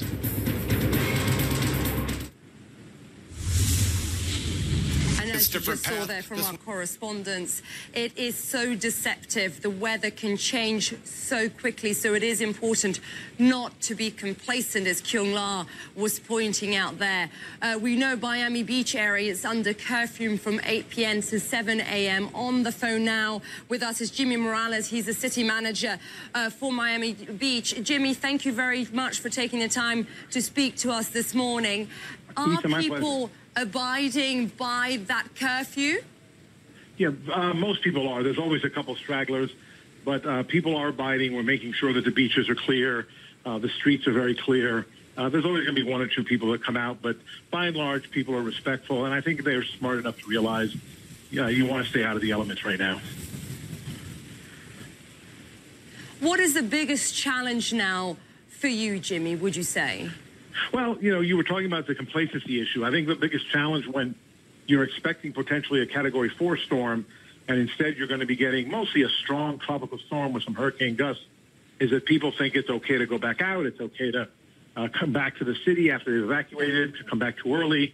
There's still a lot of threats out there. There's still storm surge. There is still power outages, potential flooding, tornadoes that get spun off by these storms.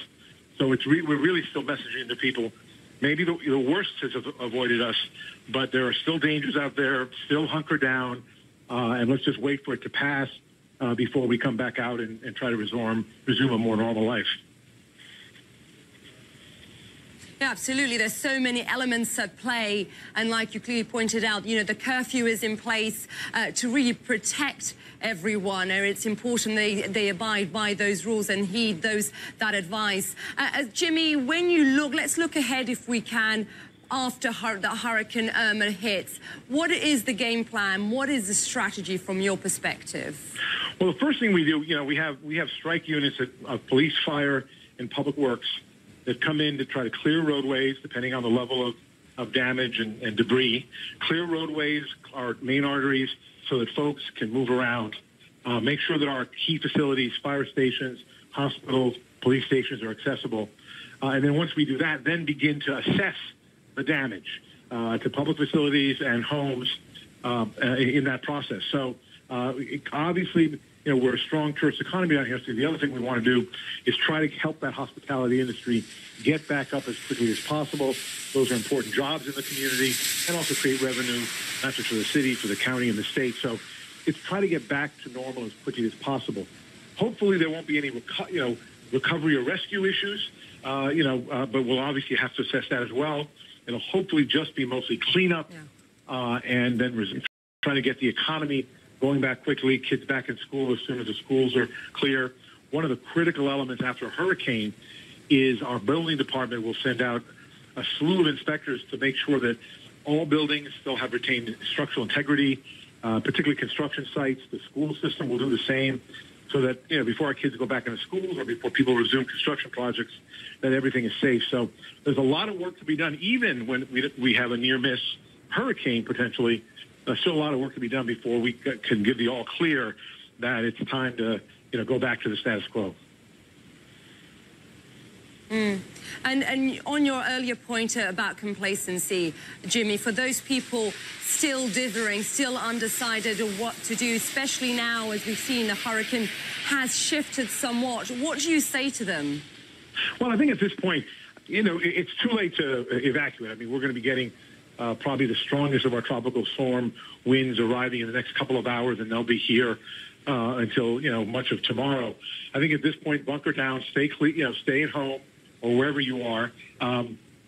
Stay alert to the communications and notices that are being put out there. Again, even though we're not going to be getting Cat 1, 2, or 3 forces, we're going to have strong winds. We're going to have down power lines. We're going to have flooding. all of which provide their own dangers. And so, again, until you get, I would say, folks, please stay where you are until you get the all clear and from us and allow us to go out and do some assessment. Because anything can be a danger. A down power line, significant water, all those things can pose dangers. Structures that have been compromised by the winds and the water. So it just, no matter how safe someone thinks now they should feel, until they get it all clear, they really need to stay where they are and just protect themselves and their families. Absolutely, there could be so much debris as well. It's just so all those elements worth bearing in mind. Jimmy Morales, appreciate you taking the time to speak to us. Jimmy, wish you all the best of luck. Do keep us posted and come back to us in the hours ahead to see how you are doing. The city manager for Miami Beach. Thanks, Jimmy. And as Jimmy was saying, there are so many elements to think about, not just a loss of power, but also the rain, the wind. We are covering this story from all angles. You are watching CNN's continuing coverage of Hurricane Irma. It's just unfolding before our eyes, not exactly the way we would like it. There is no best case scenario here. Key West. This is one of few that we've had today. There will be many. In fact, it's not unusual to have 50, 60, 70, 75, 80 tornado warnings. I know Harvey had over 200. But again, tornadoes are going to be an issue. And I know for many, when they're looking at, of course, Irma making its way toward southwestern Florida, Miami, Hollywood, Boca, Delray Beach may think, okay, we're not going to see the strongest winds, but you're in an area where you could have a higher concentration of tornadoes. Now, again, as we continue to watch this, Anderson, make its way off the coast, I'm going to show you a radar in a minute. Very interesting now to continue to watch the eye. We're already seeing on the infrared satellite imagery more purple. That's the higher cloud tops, colder cloud tops. So it's starting to generate some energy. But I think we may be going through one of those Eyewall replacement cycles. More than when almost the entire state of Florida under a hurricane warning. Watches to the north will change in due time as the storm progresses northward. We've talked tirelessly about the storm surge, of course, getting quite great. Now, you have to understand where you see the area purple of 10 to 15 feet. Initially, that's wetlands. That's Everglades. There's barely any roads there until you get up to around Alligator Alley. But it does extend all the way through the Carolinas, and that will continue to be the case. Now, here's the eye. We've got a secondary banding in yellow that is starting to occur. We typically see that when that outer band starts to form, and then it shrinks in toward the center, and it gains strength. It's a little close to the shoreline right now, but I think that's going to happen. Now, consider this. We've talked tirelessly about as well. We've got 90 miles here from Cuba to the coast of Florida to develop. This is going to be more than 90 miles. You have to consider the curvature and its western track and then to the north. So instead of 90 miles of extremely warm water, we've got 120, 125 miles. So that will intensify over time with this water temperatures being at 85 or 90. Tornado watch now for the extreme southern half of Florida. We're going to talk more in depth about that as time progresses and what to expect past Florida. There are millions of people up in Georgia, South Carolina, Alabama, and Tennessee that have got an interesting forecast, too, and we'll share that with them, Anderson, in just a little bit. Tom. Yeah, John, we continue to watch the storm center now, making its way away from the coast of Cuba. We knew it would make its way here, and all week long, since actually last weekend, we were saying until the storm reaches Cuba and turns northward, we just do not know for sure where landfall will be. The computer models, we pushed into them and rely on them, and they have been fluctuating earlier this week to the east and now more of a push to the west.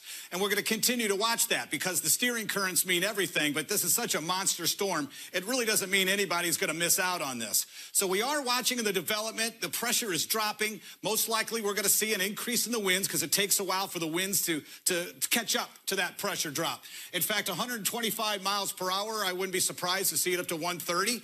That'll kick it back up to Category 4 status, and we could even see it grow a little bit more. We've got a lot of land or water to work with. It's not just 90 miles.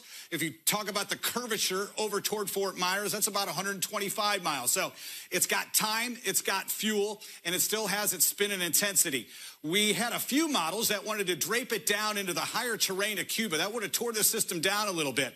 But really, for the models to be even in central Cuba or staying off, it's been running pretty much mediocre right through these models. We have a tornado watch now for the entire southern half of Florida. That will continue to move northward in time. As the storm approaches, we've had a few warnings. We've got a warning right now in Key West for a tornado. To Orlando, Florida, as we continue our coverage of Hurricane Irma. Miguel Marquez joins us now from Punta Gorda on Florida's west coast. Bring us up to date on what's happening there. I know there's been a lot of people have gotten out of Dodge, but what's the situation?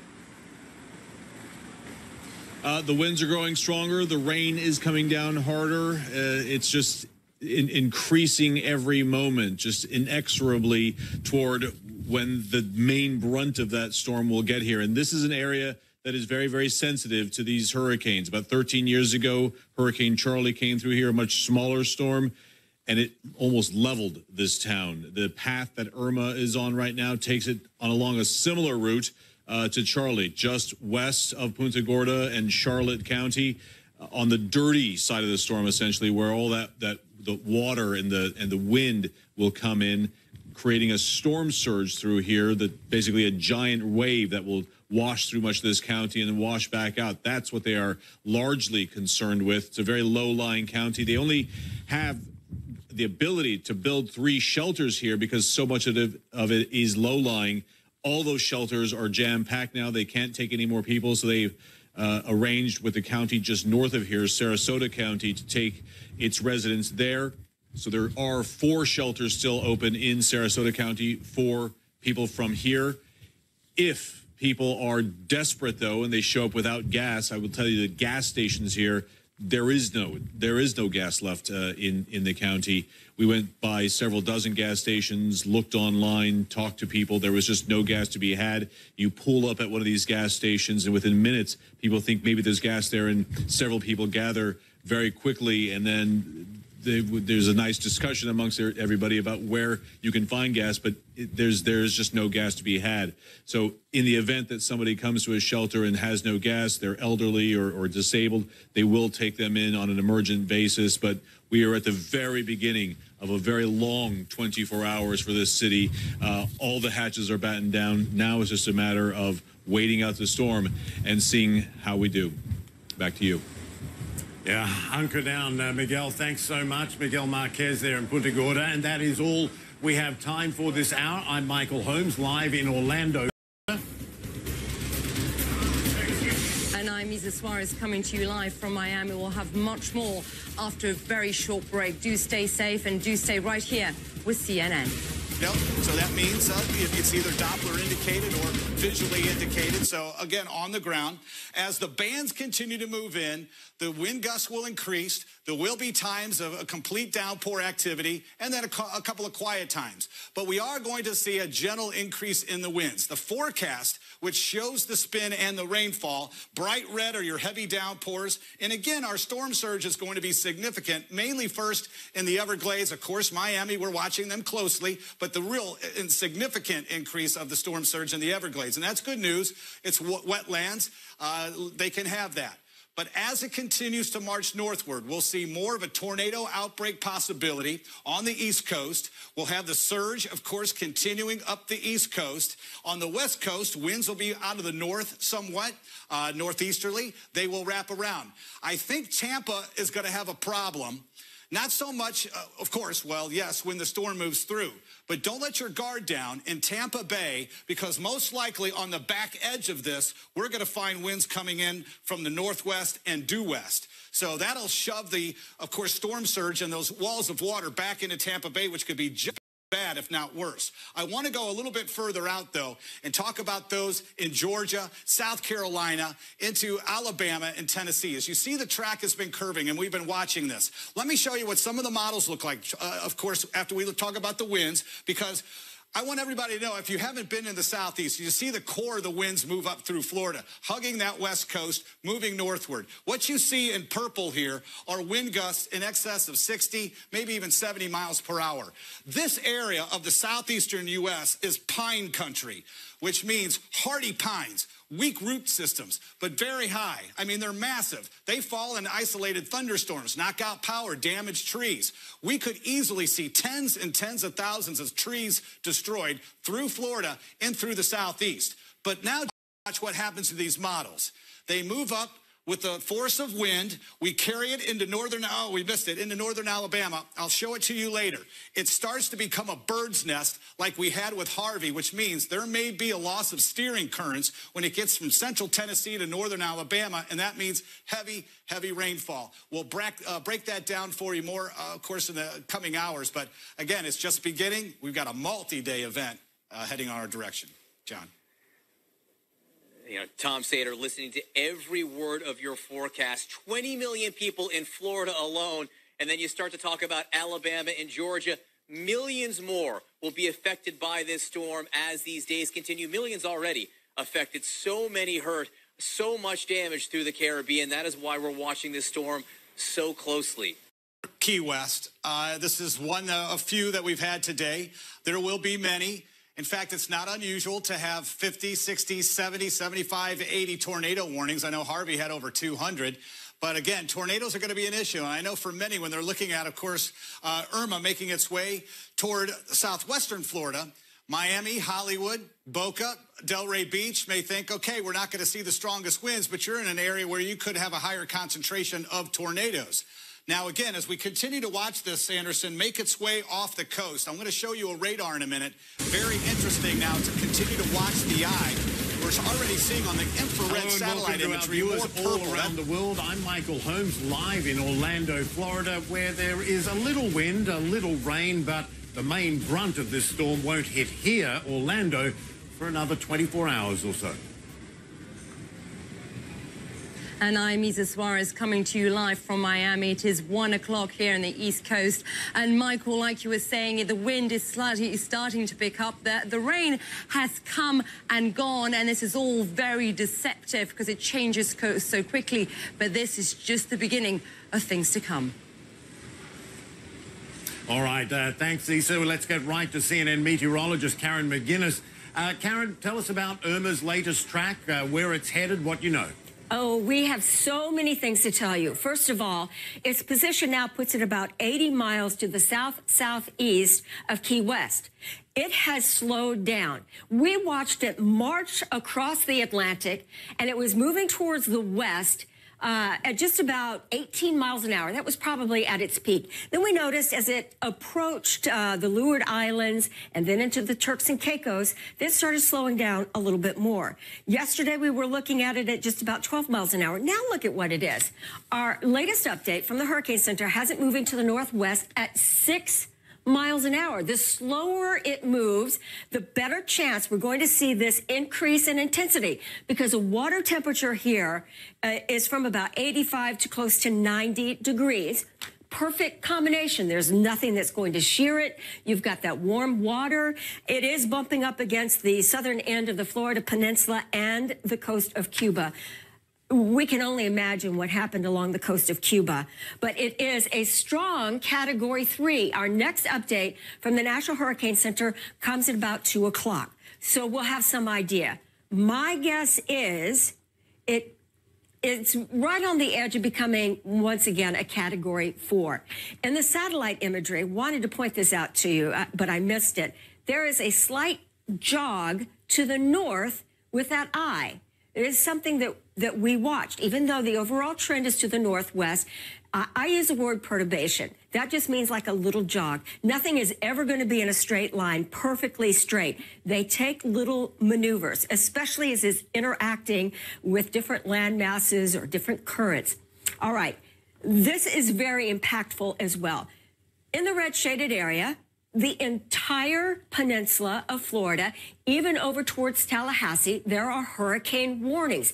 That comes as no surprise, because the impact, even over along the East Coast, if a lot of people said, oh, we're not staying here in Miami or this area, we're going to move to the West Coast, and now the big threat is for the West Coast. But I will tell you that right now, Miami is seeing a wind gust of 53 miles an hour. There's a wind gust on Fisher Island, that's just to the north of Miami, that has a wind gust of 57 miles an hour. Fort Lauderdale, 40 miles an hour. At Kendall, almost a 60-mile-an-hour wind gust. So we've got tropical storm force winds. But look at this, tropical storm warnings out. Encompasses Mount Pleasant, South Carolina, towards Charleston. I know this area like the back of my hand. And then for Atlanta, there are tropical storm watches out. They've already canceled the public schools. All right, I want to show. Maybe we can see this if you zoom in a little bit, Dennis. There has been an Eyewall replacement cycle. What does that mean? Well, it's as if it's trying to reorganize. It's going to be gaining some strength. It's not really interacting with the coastal areas. Where you see this red shaded box, this is our tornado watch, because this is where we see the really strong dynamics for tornado activity. And indeed, over the last 12 hours or so, we see some really strong bands that move across. They have lots of lightning with them. There's lots of twist in the atmosphere. It's very moist and it's very unstable. So we could see one of these just kind of fire up very easily. All right. If you see, once again, Dennis, maybe you could zoom in on this. It may not depict it so well, but there is that slight jog to the north. What does that tell us? Well, it's just really hard to say because we know just how fickle Irma has been. I want to show you one other thing before my time is up here. This is a storm surge where you see the red. Let's zoom in, and all the way from the Florida Keys, and the highest point is about 12 feet above sea level. They could see a storm surge of 5 to 10 feet. They will be underwater. Marco Island, beautiful, lovely coastal area. All these inlets could be inundated with 10 to 15 feet of water. That is an estimate at this point, but it's a very good estimate. And then as we go up the coast towards Port Charlotte, this beautiful area as well, a lot of these inlets, Sanibel, Captiva, those are areas that could see 10, possibly 15 feet of storm surge. So very vulnerable coastline, possible landfall going into midnight tomorrow. A very different scenario. Now, another update. Michael? All right, look forward to that. Karen McGinnis in Atlanta, thanks so much. Appreciate that. Let's take you back to Miami, Florida now, where Issa Suarez is keeping an eye on things. Issa.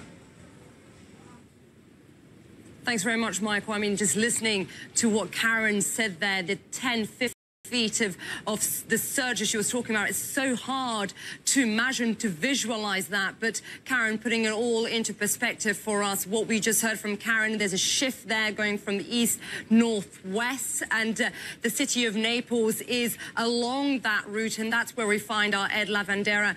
Ed, give us a sense of what is happening where you are, in particular on the weather front. Well, you know, it's interesting. We really haven't experienced much of Hurricane Irma just yet. The winds, very manageable, slight drizzles, if you will. Nothing terribly dramatic as of yet. Clearly, that is going to change and will change in the overnight, early morning hours, where you begin to see those initial outer bands begin to strike here in Naples. And because of that, you have seen emergency responders here in Collier County, which has a population of a little more than 300,000 people, really kind of taking those, and here in the late afternoon, evening hours, taking those last-minute precautions and preparations to get ready for this storm. In fact, we were on a little barrier island called Marco Island, home to about 16,000 people. We met up with the police chief there as he was about to make his final round before going inside the emergency shelter. That is an island where some 80 first responders, police and firefighters will be staying on the island, deployed on various high ground locations, prepared to respond to any kind of high water rescues or any kind of emergency calls that come in after the worst of the storm has passed through. But in talking with the various officials here throughout the day, a number of people, they feel very confident saying that they believe that the vast majority of people from this county and this area heeded those warnings and evacuated, not just today, but earlier in the week as well, even when Hurricane Irma's landfall hadn't really been pinpointed just yet. And because of that, even the threat of it, a lot of people around here really took off and started heading north. There are people who are staying back east. In fact, we asked the police chief down there on Marco Island if for anyone who has decided to get cold feet now as this storm gets closer, is it too late, in his opinion, to hit the roads and evacuate? and he believed the time was up, that this was now time to shelter in place and brace for the worst of this storm. Isa? Yeah, absolutely. Now is not the time to be making that decision. Now's the time to really hunker down and prepare for it. Ed Lavandera in the city of Naples will touch base with you in the next hour or so. Michael, over to you. All right, Isa, thanks so much. We'll be back with you shortly. And speaking of hunkering down, John Hines joins me now over the phone. He lives in Key West, Florida, waiting out the storm. John, good to speak with you again. We were talking 24 hours or so ago as you were awaiting Irma, and you said you were confident, you're in a strong building. What has it been like? Well, it's gotten worse, of course. We're still in a strong building, a Cat 5 building, concrete condo, and it's we're hunkered down. The hurricane shutters are up. The power's out, so we're in pitch dark. You can't see your hand in front of your face, which makes it a little more eerie as everything rattles, rocks, and rolls, and Hurricane Irma works her way up here. It's loud, it's noisy, it's raining. Last time I peeked through the hurricane shutters, it was starting to flood a little bit. I don't think storm surge. I just think it's from all the rain and the wind's sideways. And, things are breaking and it's starting to get ugly. Yeah, we've been hearing about the storm surge. Of course, a lot of up that west coast of Florida are worried very much about storm surge. Where you are, it's not exactly high ground. How concerned are you about that surge?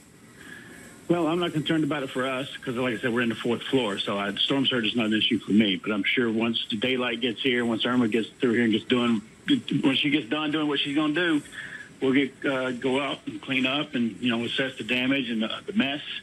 And we'll help rebuild and recover and get the Conch Republic back to where it used to be. Tell me, you were pretty confident last time we spoke 24 hours ago about your decision to stay. Any regrets at all or no? No, sir. I'd much rather be here on this side than, having to fight 10 million people scrambling to evacuate and then having to evacuate again. And if one of these bridges goes out, I'd much rather be on this side of it home, with my food and girlfriend and, everything we need here, as opposed to being on the other side of the bridge and, wondering when am I going to get back home? Where am I going to stay? 10 million people having to come back, down through South Florida. It's going to be a nightmare. So I'd much rather be here. And we're very fortunate that we're in this building. And, the first responders are right next door in a hotel in a concrete building, too.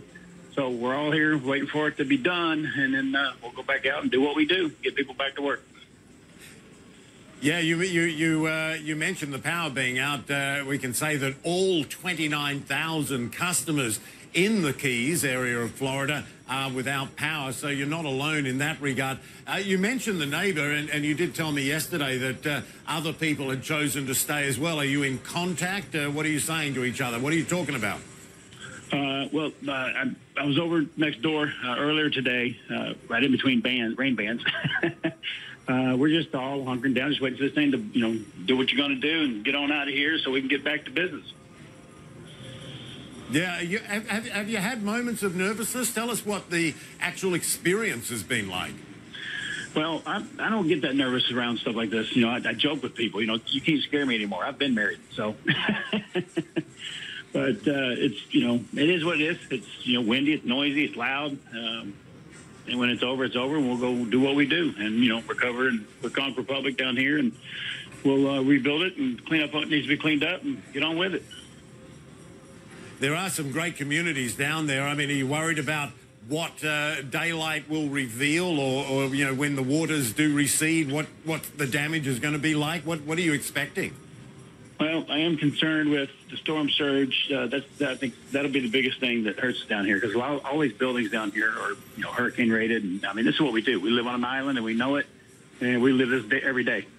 We love it down here. It's a whole special, different kind of world down here. When my mom and little brother died last year, my dad brought the ashes down here and we spread them out in the Atlantic Ocean, and then Dad died in my arms. And lost them all in the first 53 days of last year. So they're all out there in the Atlantic Ocean. So I have an emotional attachment down here, and I'm not going anywhere.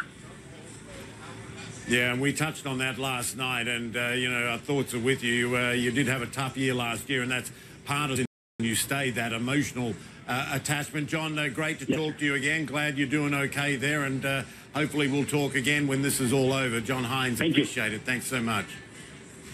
All right, still to come here, much more breaking news coverage of Hurricane Irma, the huge storm expected to affect most of Florida. It is the size of Florida. We'll have reports from along the East Coast now getting lashed by high winds and heavy rain. When we come back, stay with us. Tom Satis, Pope, keeping a very close eye on Hurricane Irma. And Tom, what is the very latest?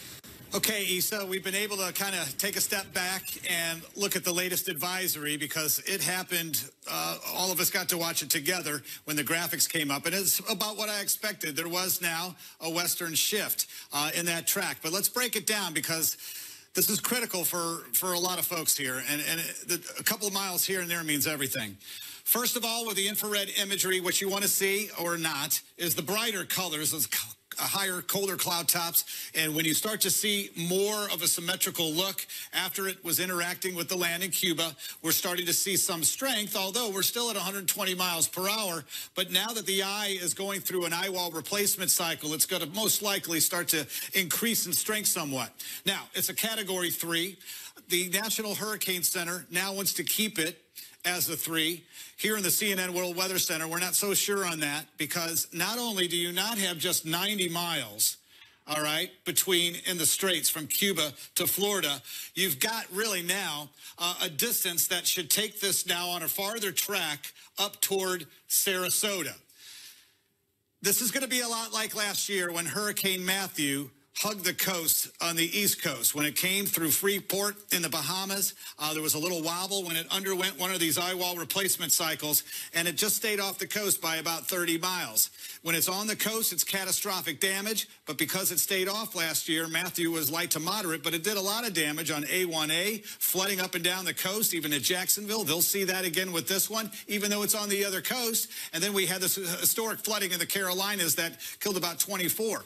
But here, let's break this down. No longer is it west-northwest, it's northwest. So again, it still has that component to move more to the west. I still believe when we break this down and we take a look at the new track, this is what we're thinking right now.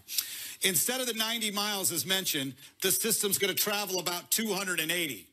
So it moves from the center, moves probably pretty close to Naples, and somewhere in between Fort Myers and Tampa, we're looking at a landfall. But it's hard to predict the landfall because like Matthew last year, skirting the coast, it only takes one little wobble here or there to give us a landfall. It could be now that we're seeing a shift in the Tampa area of about 15 to 20 miles, which actually is the worst news for Tampa because it puts you in the I band of the strongest winds.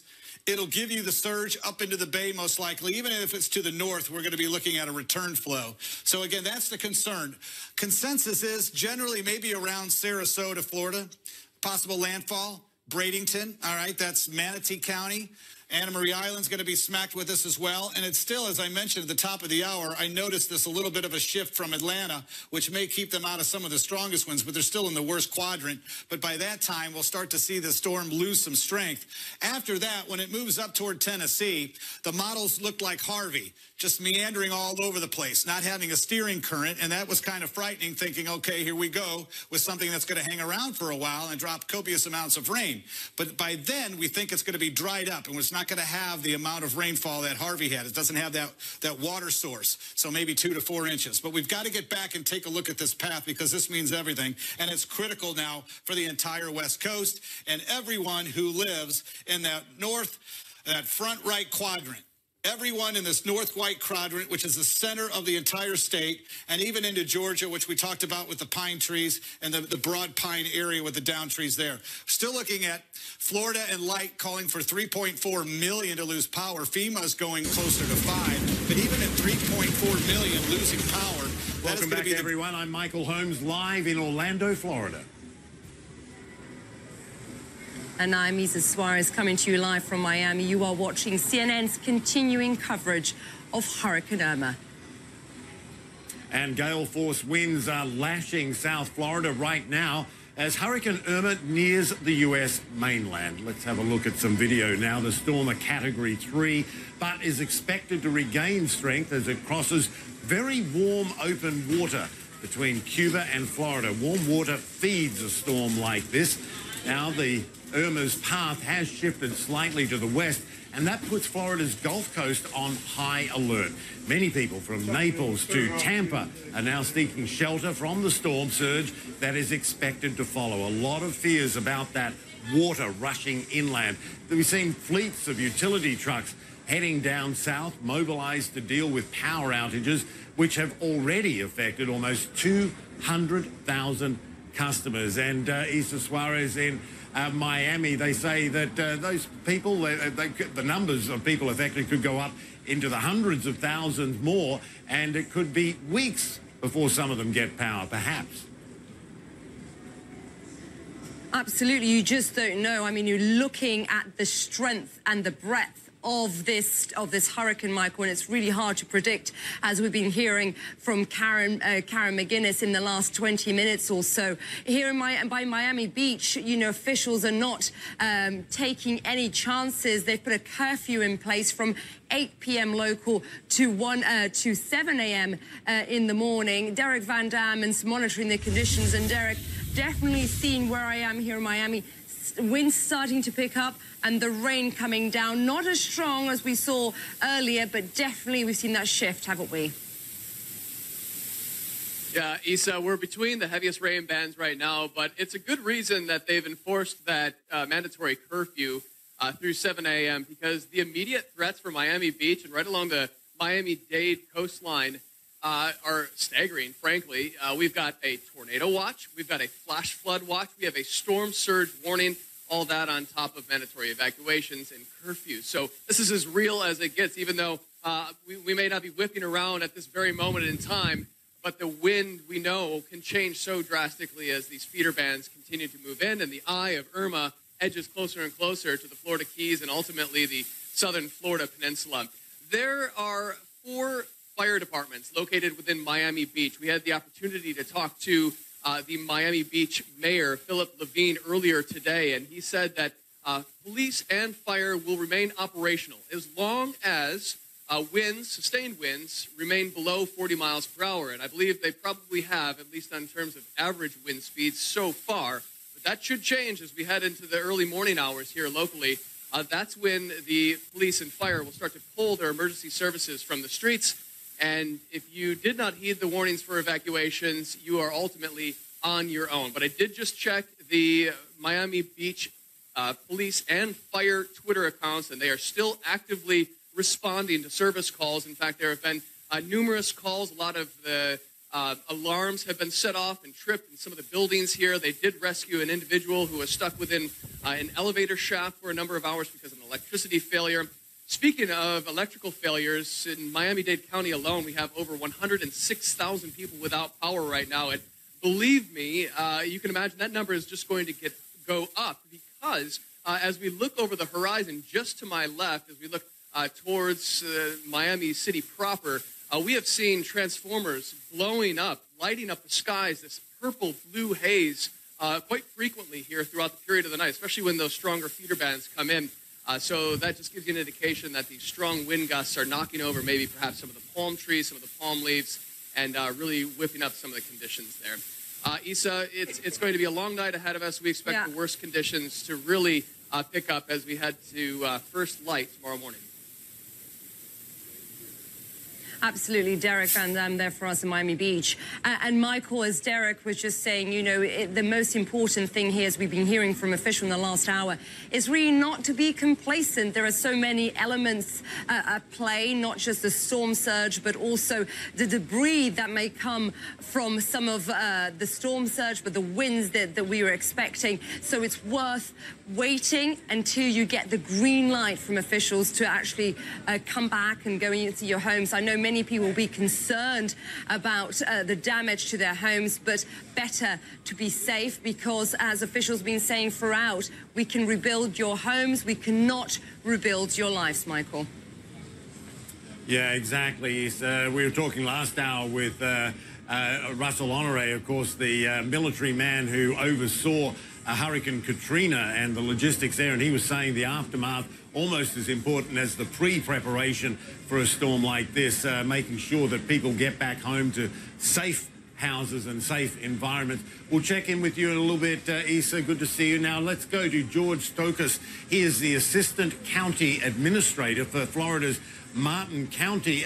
Good to have you on the program. So you're on the East Coast. You're probably of the Florida Peninsula. You must be a bit relieved that it looks like the western side is going to get the worst treatment. But what are conditions like for you? Well, good morning, Michael. We're definitely relieved a little bit that the storm is going towards the west side of Florida. However, we realized that tropical storm force winds extend 205 miles out, and that the state's only 165 miles wide. We're starting to see some of the winds pick up.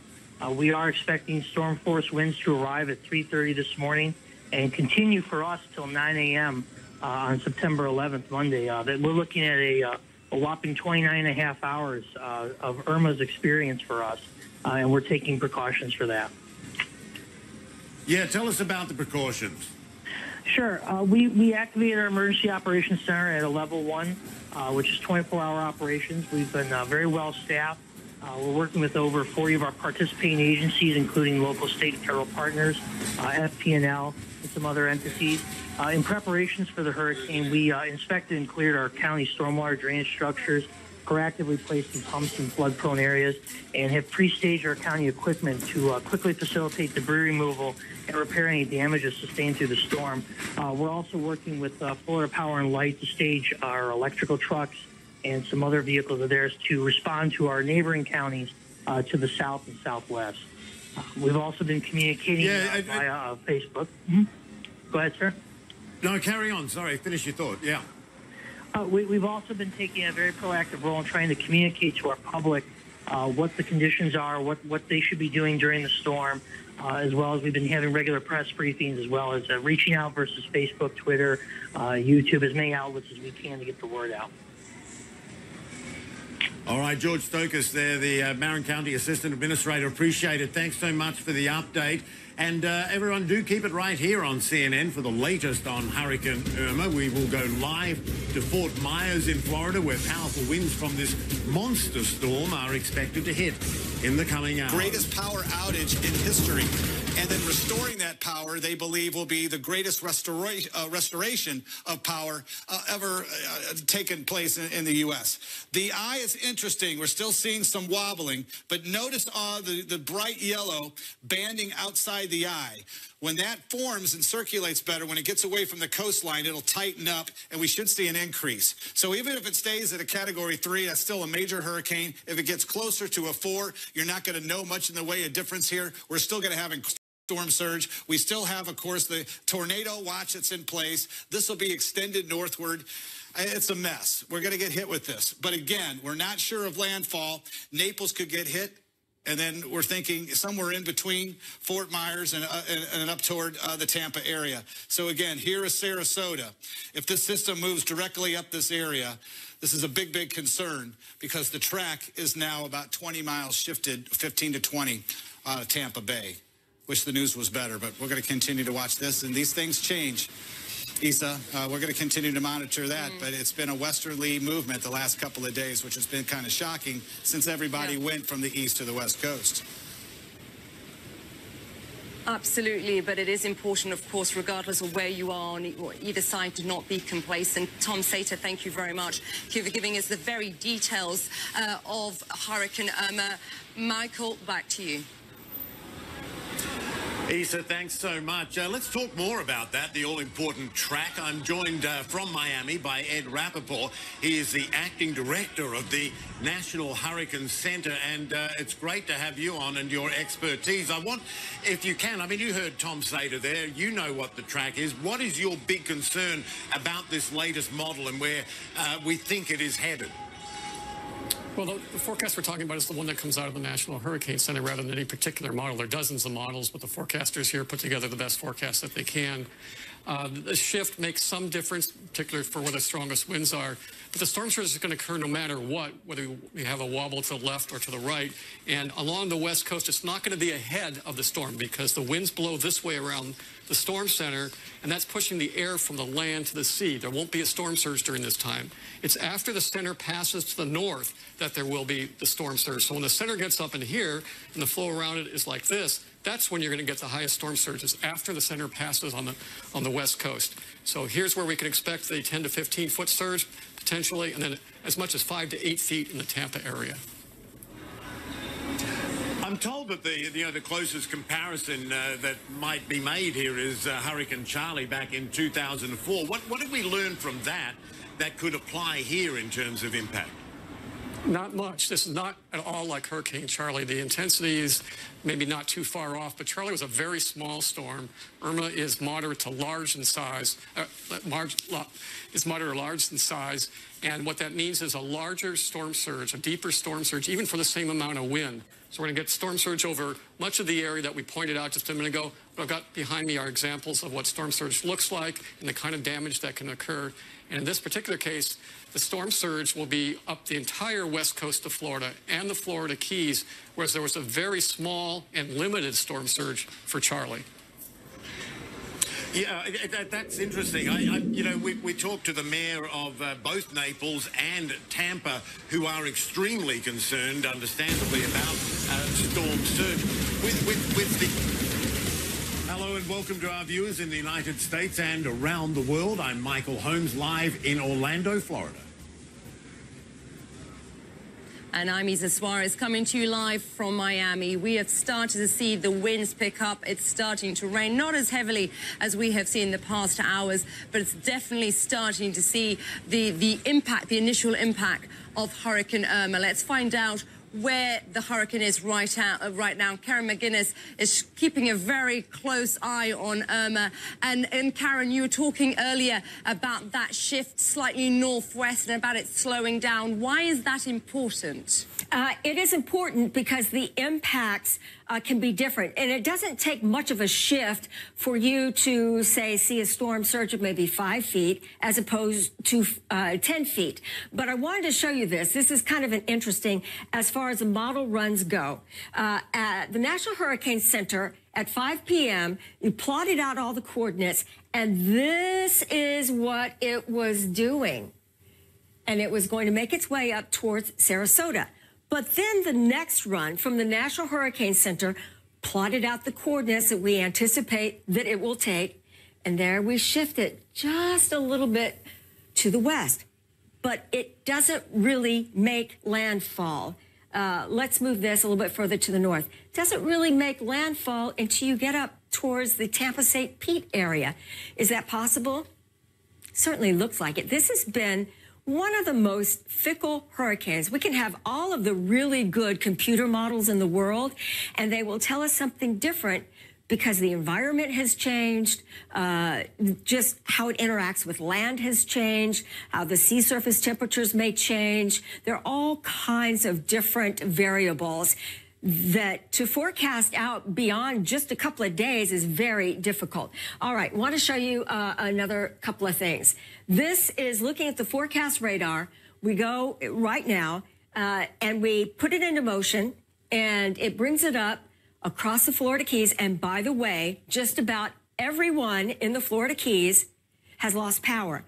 I saw a report from a woman who is in Great Pine Key. That's just to the north of Key West. And she said, I have about 8 inches of water in my home. Well, do you think that's just because of the rainfall? No, they hadn't gotten that much rainfall. There was water that was creeping up. That is the storm surge. When you see it kind of in real time like that, it's almost mind-boggling to think this isn't because of rain. It isn't because of rain. It's because the wall of water gets kind of pushed up because it is just such a tremendous system. There we go, right around Tampa, and you can see all these deeper red shaded areas.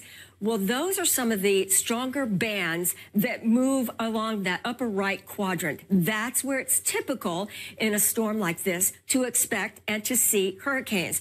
I want to point out one other thing. We were looking at this in the CNN Weather Department. There was just a very noticeable jog kind of to the north, just a little bit. That could be just like a little blip. Could be that it's just one of those little perturbations where it doesn't exactly make a straight line, but overall its movement is to the northwest and it's moving slowly. It's only moving at about 6 miles an hour. So it's slowed down. It's not barreling along like it had been, but it's slowed down. So you can imagine we were looking at landfall right about now. We were calling it yesterday. Now it's been moved another 24 hours. So if you were thinking, oh, I was on the East Coast, moved to the West Coast, and probably would have been better to stay over here, it's not better over here. It isn't better over here. There's still a storm surge. There are still winds at tropical storm force. In the Keys, we had our first report of a hurricane force wind gust there. And the storm, the hurricane Irma, is still 80 miles away. Now, in just about 30 minutes, we'll get another update from the National Hurricane Center. 26 million people under a hurricane warning. This is a storm surge. This is a problem. This is the illustration I was giving you about the woman who is on Big Pine Key. Purple shaded area, pink shaded area, 10 to 15 feet from the Everglades, Marco Island, to Naples, to Fort Myers, 6 to 10 feet, Tampa 5 to 8. All of that's going to change.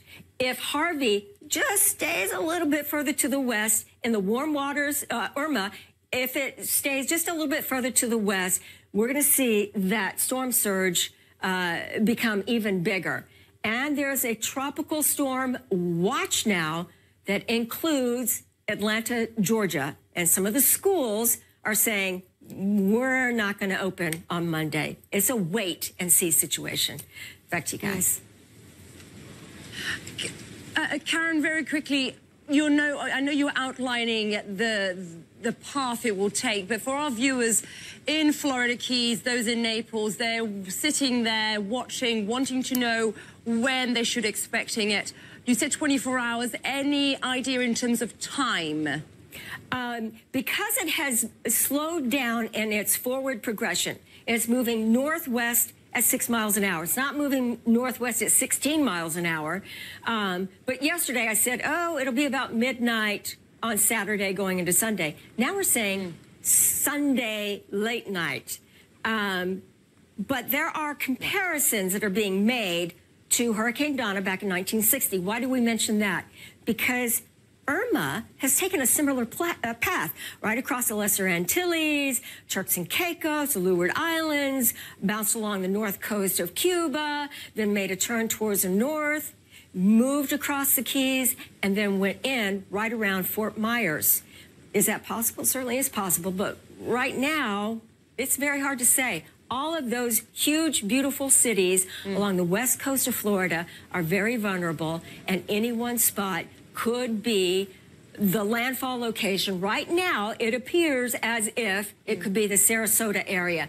Very warm water temperatures here, but it's that storm surge. The storm surge, he says, that's going to be huge. These are low-lying areas, and it's going to inundate homes and buildings and businesses. It's a terrible situation. Karen McGuinness, thank you very much for that detailed there, just in terms of where the hurricane will go next. And Michael, as Karen was outlining, it's so unpredictable, Irma, and the best we can do is really seek higher ground and really seek the advice of authorities and stay safe. Yeah, water is always the issue in a situation like this, isn't it? Isa, thanks so much. We'll check in with you. Let's go to Miguel Marquez now. He's in Punta Gorda on Florida's west coast. Conditions have been getting steadily worse there. The west coast is going to take the brunt of this, although most of the state, nobody's going to be unaffected. Bring us up to date, Miguel. Yeah. Punta Gorda very aware of hurricanes. 13 years ago, Hurricane Charlie ripped through here and nearly leveled the town. We're just north of Fort Myers, just south of Sarasota on the west coast of Florida here. That hurricane track takes it just west of the city, which is good because it's not coming ashore here, it seems, at least at the moment. It's bad in the sense that it's on that right-hand side of the Eyewall, which is some of the worst wind and storm surge. They're expecting a very big storm surge in here, basically a giant wave out of the ocean that comes onto land and then sweeps everything back out in relatively quick order. It's a very low-lying county here in Charlotte County. They have 3 shelters here only because the lands are so low they don't really have anything higher than below sea level, essentially. So the shelters in the county are completely full. They will accept people if there's a dire situation, but they are moving people to 5 shelters, or 4 now because one is closed there, 4 shelters in Sarasota County just north of here to get people taken care of if they need help. There is no gas to be had in Charlotte County. We looked quite a bit today. The apps that we use on the phones as well, just nothing. People basically hunkering down now. The beginning of the wind that we are starting to see now, just the move toward that hurricane force wind that we will see in the next 24 hours has begun. It is light now compared to what we're going to see in just a few hours. Michael? Yeah, exactly. The shelters being full there. There are other shelters a bit further out. Are people able to get to those shelters if they decide, hey, I made a mistake, I want to get out of here? Yes. I mean, the roads are open. It's pretty much a ghost town out there. You see a lot of emergency vehicles out and police and ambulances. But other than that, you don't see much else. You can get up there. The rain is not heavy here yet. The surge has not begun. So there is time to get to shelters. But they have to move now because as the hours tick on, there's going to be less and less opportunity to do that. Yeah, there is that point where you just can't go or shouldn't go. Miguel Marquez, thanks so much. Good to see you. We're going to take a short break here on the program. When we come back, Florida officials say millions of people in Irma's way could be without electricity for days and possibly weeks. We'll show you why they're expecting a long recovery after this storm passes through. The eye staying to the west of those cities, that makes it worse, right? Just tell people about how that works. Well, let's take a look. This is a graphic that shows where we have storm surge warnings. It's much of Florida as well as the southern part of the country. And the storm surge, again, is built by the winds moving onshore, pushing the water ashore. And again, once the center passes a particular area, that's when we're going to get that strong storm surge onshore because the winds are pushing it that way. And at this point, we're expecting, even if the center moves inland from Tampa or out or to the west of Tampa, once it gets to the north, there will be this onshore flow building the surge through Tampa Bay. Well, it's a real worry, isn't it, Ed Rappaport? Thanks so much. Appreciate having you on and your expertise. Thanks. Thank you. Key West. This is one of few that we've had today. There will be many. In fact, it's not unusual to have 50, 60, 70, 75, 80 tornado warnings. I know Harvey had over 200. But again, tornadoes are going to be an issue. And I know for many, when they're looking at, of course, Irma making its way toward southwestern Florida, Miami, Hollywood, Boca, Delray Beach may think, okay, we're not going to see the strongest winds, but you're in an area where you could have a higher concentration of tornadoes. Now, again, as we continue to watch this, Anderson, make its way off the coast, I'm going to show you a radar in a minute. Very interesting now to continue to watch the eye. We're already seeing on the infrared satellite imagery more purple. That's the higher cloud tops, colder cloud tops. So it's starting to generate some energy. But I think we may be going through one of those Eyewall replacement cycles. More than when almost the entire state of Florida under a hurricane warning. Watches to the north will change in due time as the storm progresses northward. We've talked tirelessly about the storm surge, of course, quite Great. Now, you have to understand where you see the area purple of 10 to 15 feet. Initially, that's wetlands. That's Everglades. There's barely any roads there until you get up to around Alligator Alley. But it does extend all the way through the Carolinas, and that will continue to be the case. Now, here's the eye. We've got a secondary banding in yellow that is starting to occur. We typically see that when that outer band starts to form, and then it shrinks in toward the center, and it gains strength. It's a little close to the shoreline right now, but I think that's going to happen. Now, consider this. We've talked tirelessly about as well. We've got 90 miles here from Cuba to the coast of Florida to develop. This is going to be more than 90 miles. You have to consider the curvature and its western track and then to the north. So instead of 90 miles of extremely warm water, we've got 125 miles. So that will intensify over time with this water temperatures being at 85 or 90. Tornado watch now for the extreme southern half of Florida. We're going to talk more in depth about that as time progresses and what to expect past Florida. There are millions of people up in Georgia, South Carolina, Alabama, and Tennessee that have got an interesting forecast, too, and we'll share that with them, Anderson, in just a little bit. Tom. Yeah, John, we continue to watch the storm center now, making its way away. Welcome back, everyone. I'm Michael Holmes, coming to you live from Orlando, Florida.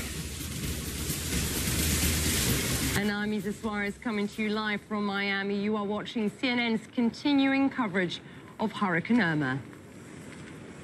And U.S. officials are warning about how dangerous this storm will be when it hits Florida full on in the next few hours. In Key West, intense winds from Hurricane Irma already shaking palm trees. More than 6.5 million people have now been ordered to evacuate the southern parts of the state of Florida.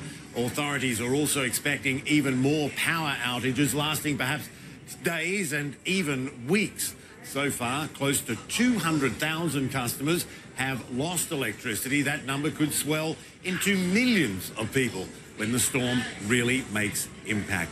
Isa Suarez in Miami. Over to you. Thank you very much, Michael. You're talking about losing power, and we've got a resident in Key West, Randy Tao joins me now on the line. And Randy, just want to double check with you, as Michael was saying, many residents without power. Do you still have power at this moment? We do right now, and the really heavy winds have started. So we've got power, and we can hear the rumbling outside. We're shuttered in pretty good where we can't see what's going on, but we can hear it outside. And as you said, you're shuttered in, and you're one of the people, those people that we've been speaking to have decided to ride out the storm. Why have you decided to do that, Randy? Well, as we watched the storm, it drifted more to the west, away from us, where we were not going to be in the center of that core going through the upper Keys. It's actually moved to the west toward Key West, which is about 80 miles from where I'm at, and our winds are going to be a lot less than what they're going to have. And we're on high ground. We've got a solid house to withstand what's coming, and hopefully there won't be much of a tide surge in this area. And we felt it was a safe place to ride it out and be at home. But we've been hearing from our meteorologist, Karen McGinnis, who've been saying, you know, the storm surge is something we keep talking about. That can go up between 10 to 15 feet. I know you said you're slightly on higher ground, but those 10, 15 feet, is that a concern to you? Well, it certainly can be, you know, and that's kind of a prediction that they're given where we are in this subdivision, Indian Mound in Tavernier. We're on pretty high ground, so even if it does flood and we get a tide surge of that magnitude, I don't think it's high enough to get into our house. So, and plus we have a second story as well, so we're not too worried about the flood water. Randy, at what point did you decide to stay put and just hunker down? Well, when we tried to find accommodations for our family of 8 and 5 dogs, we just weren't coming up with much. And plus we were watching on TV with the lines and the traffic and the chaos that was going on throughout South Florida of everybody evacuating. everybody took it very serious, which is a good thing. But sometimes you leave your safe haven to go somewhere you think will be okay, and you ride the storm out there, or you end up in ground zero, and then you can't get back to your home in the Keys. And as you look outside a window, I know you said you're prepared, you're on higher ground, but as you look outside your window, give our viewers a sense of what you see and what you hear. Well, you can't really see anything. It's dark and we're boarded up, but you can hear the rumbling. You can hear trees breaking. You can hear things hitting the side of the house where the shutters are. So it's really more of a wind and noise that you're hearing right now. And prior to this, there was a lot of trees down already. So that's really about all you can get from what's going on. It's windy. You don't know how windy, if it's 70, 80 miles an hour. But the forecast for us was to a 20% chance of hurricane force winds was going to happen in my area. Randy Towell, do keep safe and keep us posted on how you're doing, how your family, your dogs are doing, and we'll touch base with you in the next several hours or so. We'll wish you all the best. Of course, we have seen, as Randy was saying, the wind starting to pick up. The rain has started too, but also what we're seeing is, that howling. The wind is just ferocious at this moment. That's the noise that I keep hearing. We'll have much more of our continuing coverage after a very short break. From the coast of Cuba, we knew it would make its way here, and all week long, since actually last weekend, we were saying until the storm reaches Cuba and turns northward, we just do not know for sure where landfall will be. The computer models, we pushed into them and rely on them, and they have been fluctuating earlier this week to the east and now more of a push to the west. And we're going to continue to watch that because the steering currents mean everything, but this is such a monster storm, it really doesn't mean anybody's going to miss out on this. So we are watching the development. The pressure is dropping. Most likely we're going to see an increase in the winds because it takes a while for the winds to catch up to that pressure drop. In fact, 125 miles per hour, I wouldn't be surprised to see it up to 130. That'll kick it back up to Category 4 status, and we could even see it grow a little bit more. We've got a lot of water to work with. It's not just 90 miles. If you talk about the curvature over toward Fort Myers, that's about 125 miles. So it's got time, it's got fuel, and it still has its spin and intensity. We had a few models that wanted to drape it down into the higher terrain of Cuba. That would have tore the system down a little bit. Really, for the models to be even in central Cuba or staying off, it's been running pretty much mediocre right through these models. We have a tornado watch now for the entire southern half of Florida. That will continue to move northward in time as the storm approaches. We've had a few warnings. We've got a warning right now in Key West for a tornado. So that means it's either Doppler indicated or visually indicated. So again, on the ground. As the bands continue to move in, the wind gusts will increase. There will be times of a complete downpour activity and then a couple of quiet times. But we are going to see a gentle increase in the winds. The forecast, which shows the spin and the rainfall, bright red are your heavy downpours. And again, our storm surge is going to be significant, mainly first in the Everglades. Of course, Miami, we're watching them closely, but the real significant increase of the storm surge in the Everglades. And that's good news. It's wetlands. They can have that. But as it continues to march northward, we'll see more of a tornado outbreak possibility on the East Coast. We'll have the surge, of course, continuing up the East Coast. On the West Coast, winds will be out of the north somewhat, northeasterly. They will wrap around. I think Tampa is going to have a problem. Not so much, of course, well, yes, when the storm moves through. But don't let your guard down in Tampa Bay, because most likely on the back edge of this, we're going to find winds coming in from the northwest and due west. So that'll shove the, of course, storm surge and those walls of water back into Tampa Bay, which could be just as bad, if not worse. I want to go a little bit further out, though, and talk about those in Georgia, South Carolina, into Alabama and Tennessee. As you see, the track has been curving, and we've been watching this. Let me show you what some of the models look like, of course, after we talk about the winds, because I want everybody to know, if you haven't been in the Southeast, you see the core of the winds move up through Florida, hugging that west coast, moving northward. What you see in purple here are wind gusts in excess of 60, maybe even 70 miles per hour. This area of the southeastern U.S. is pine country, which means hardy pines. Weak root systems, but very high. I mean, they're massive. They fall in isolated thunderstorms, knock out power, damage trees. We could easily see tens and tens of thousands of trees destroyed through Florida and through the Southeast. But now, John, watch what happens to these models. They move up with the force of wind. We carry it into into northern Alabama. I'll show it to you later.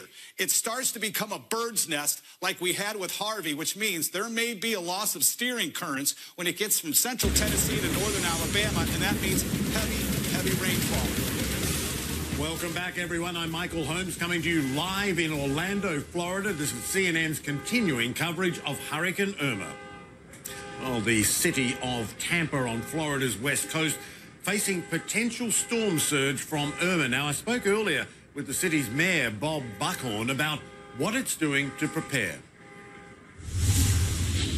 Well, we train for this all year round. We recognize that living in Florida, that this is always a risk. You know, we've been lucky because we haven't taken a direct hit in over 90 years. So we really have been blessed. But we also recognize that our day was going to come, and it looks like our day has come. Fortunately, we've got a whole city that has trained for this. Now we're in the execution phase, and we got a lot of people that are counting on us to get up and do our jobs tomorrow. You know, there's been a lot of sort of talk, speculation, but also reporting that Tampa in particular is vulnerable to this sort of storm, to a hurricane, and to the storm surge. So many houses close to water, of course, and the proximity to the lower levels. What about the storm surge? That must be your big concern, I imagine. It is indeed. It is the issue that we worry about the most. It is what we fear the most. I mean, we're going to get through the winds. We'll get through the rain, depending on what this level of surge is. But more importantly, the surge will occur tomorrow at the same time we have a high tide. So that compounds the problem. So for our low-lying areas, which happen to be very close to downtown, those areas that tend to hold a lot of water in rainstorms anyway because they are low-lying, my house, for example, we've evacuated. I am in flood zone level A. Those are the areas that I fear for the most and potentially would experience that surge moving in early on Monday morning. Well, tell us a little bit about that. I mean, everybody hopes that, you know, Irma is a little bit kinder to Tampa than other places because of that vulnerability. Tell us, what is the worst case scenario? What if the storm does the worst thing and you do get that surge? How big will it be? How much of the city could be impacted? Well, certainly all of downtown would be impacted. All of the areas along the waterfront, which tend to be our more affluent areas, would be impacted. It would be pretty devastating. There would be a lot of trees down. There would be a lot of standing water. There would be power disruptions. It would take a number of days to get the power hooked up, if not weeks. So I think you would see Tampa in a predicament, not that we wouldn't emerge from it, but it would be a tough couple weeks, I think. Tell us about shelters, preparations. Are the shelters full? Are there enough shelters? Have people been going there? Well, they have been going there for sure. And obviously with a storm of this magnitude, there are never enough shelters. This storm, as you know, took a jog to the west only 2 or 3 days ago. We had anticipated going to help our friends in Miami, not being the recipient of these hurricane force winds. So there were a lot of people, I would suspect, that didn't think this storm was going to hit them, that thought Tampa was safe, that this was going to be a challenge for the East Coast. And so their preparations were probably delayed. The shelters are filling up. They're filling up quickly. There is still some availability. I would imagine some point tomorrow that will end as well. But here's what people need to know. You don't have to travel necessarily to a shelter. You don't have to travel to Georgia. All you have to do is get out of flood zone A. Just that B, C, D, and E, it could be a few blocks away. It could be a few miles away. All you need to do is get to higher ground, get to a safe place, stay with a friend. It's not necessary that you completely pack up and move somewhere else. And that is all the time we have this hour. Thanks for being with us. I'm Michael Holmes, live in Orlando, Florida. We'll break that down for you more. From Miami, our coverage of Hurricane Irma continues after a very short break. Do be safe, and stay right here with CNN. The coming hours, but again, it's just beginning. We've got a multi-day event heading our direction. John.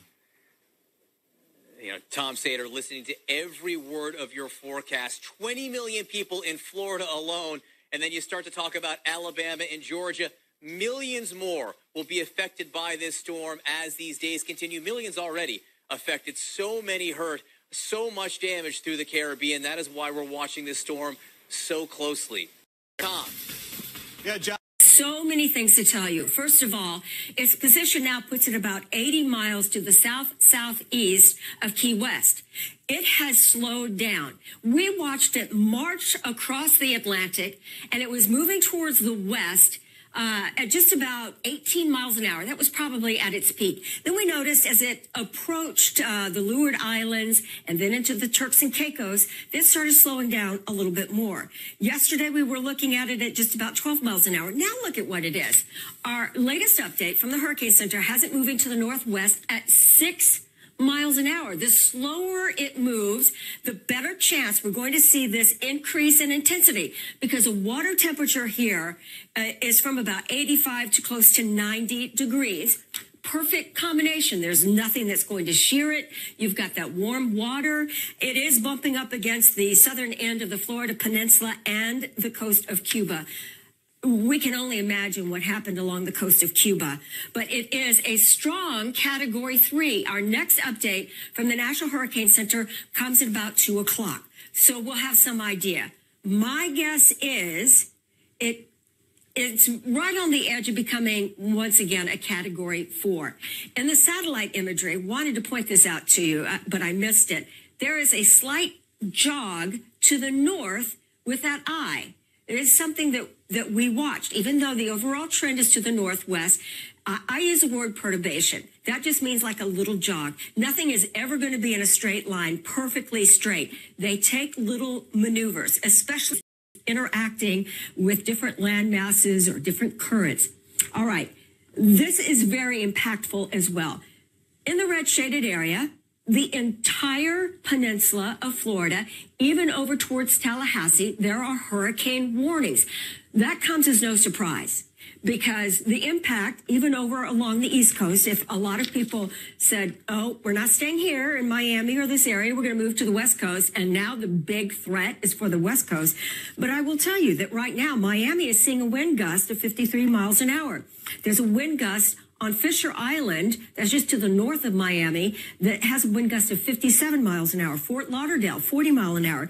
At Kendall, almost a 60 mile an hour wind gust. So we've got tropical storm force winds. But look at this, tropical storm warnings out. Encompasses Mount Pleasant, South Carolina, towards Charleston. I know this area like the back of my hand. And then for Atlanta, there are tropical storm watches out. They've already canceled the public schools. All right, what a show. Maybe we can see this if you zoom in. Breaking news. Hello, and a very warm welcome to CNN's breaking news coverage of Hurricane Irma. I'm Isa Suarez in Miami, where the clock has just struck 2 in the morning. And I'm Michael Holmes in Orlando, Florida. We are bringing you all the angles of the impact of this devastating storm. So let's begin. Gale force winds now striking South Florida as Hurricane Irma edges closer to the U.S. mainland. The storm, a Category 3, but it is expected to regain strength as it crosses warm, open water between Cuba and Florida. Its path has shifted slightly west, putting Florida's Gulf Coast on high alert. Many people from Naples up to Tampa now seeking shelter from the storm surge that is expected to follow, and that is a big concern for many people in that area. Fleets of utility trucks have been mobilized to deal with power outages, which already affect almost 200,000 customers. And it could be millions before this storm is done. Let's get the latest on the storm's strength and its position. Meteorologist Karen McGuinness joining us from Atlanta with that. What have you been seeing, Karen? Well, I was just getting the latest information. National Hurricane Center just updated the data. And it's not good news because now it's back up to Category 4. We were looking at this and it had a tightly wound eye as it just kind of bounced off that coast of Cuba and is now already hurricane force winds are being felt all across the Florida Keys from top to bottom. We've seen some wind gusts at 75 miles an hour. Some reports are that all of the Keys do not have power. We have reports of 200,000 plus people across the Florida Peninsula are without power, and you can imagine that that number is going to go up. It's still moving slowly. That's not a good thing either, because the slower it moves over the warm waters, we're still looking at it perhaps gaining even more intensity. So right now, associated with Irma, 130-mile-an-hour winds, Category 4 hurricane. All right, I was giving you the illustration of how this compares with Hurricane Donna, where on this date it made landfall in Florida as a Category 4 hurricane. And here is the path that Irma took, bouncing around along that coast of Cuba. We can only imagine what kind of damage that must have been, because it was for the better part of a day as a Category 3. But then here is Hurricane Donna. Moved across the Turks and Caicos, came close to Cuba, moved across the Florida Keys. Does this sound familiar? Well, that's just what Irma is doing. However, here is the cone. Let's take a look at this. This is its potential. That's a pretty wide mark to kind of hit. But if we were to split the difference here, go right up through the center, are we making landfall at Bradenton, Tampa, St. Pete, Sarasota? Right now, it looks like Sarasota, but this system has had so many iterations, it's had so many incarnations that it would be very hard to predict right now. Every city all along this west coast of Florida is vulnerable. Here's our spaghetti models. We show you this all the time. They're in agreement that it's moving north. They're in agreement it's moving slightly northwest. But any wiggle room, even if it's 5 miles, 10 miles off the west coast of Florida, that's a huge impact. But what I will tell you, when I saw this, it floored me. We're still seeing this outer band. There's been an eyewall recycling here. Essentially, it's gotten stronger. But it made that little wobble more towards the northwest. So if you know anyone in the Florida Keys, chances are you're not going to be communicating with them because the storm surge here is supposed to be 5 to 10 feet. You go up towards the coast, towards Fort Myers, the beautiful Marco Island, and you're looking at 10-foot storm surge, maybe 12-foot storm surge. You could see about 10 inches of rainfall. Could see 20 inches of rainfall. That's kind of an outlier. But in this zone, that upper right quadrant, this is where we're looking at the potential for tornadic activity because it is so dynamic. This is the strongest portion of the hurricane typically. And you see these really strong outer bands where there's lots of lightning, there's twist in the atmosphere, there's lots of low-level moisture.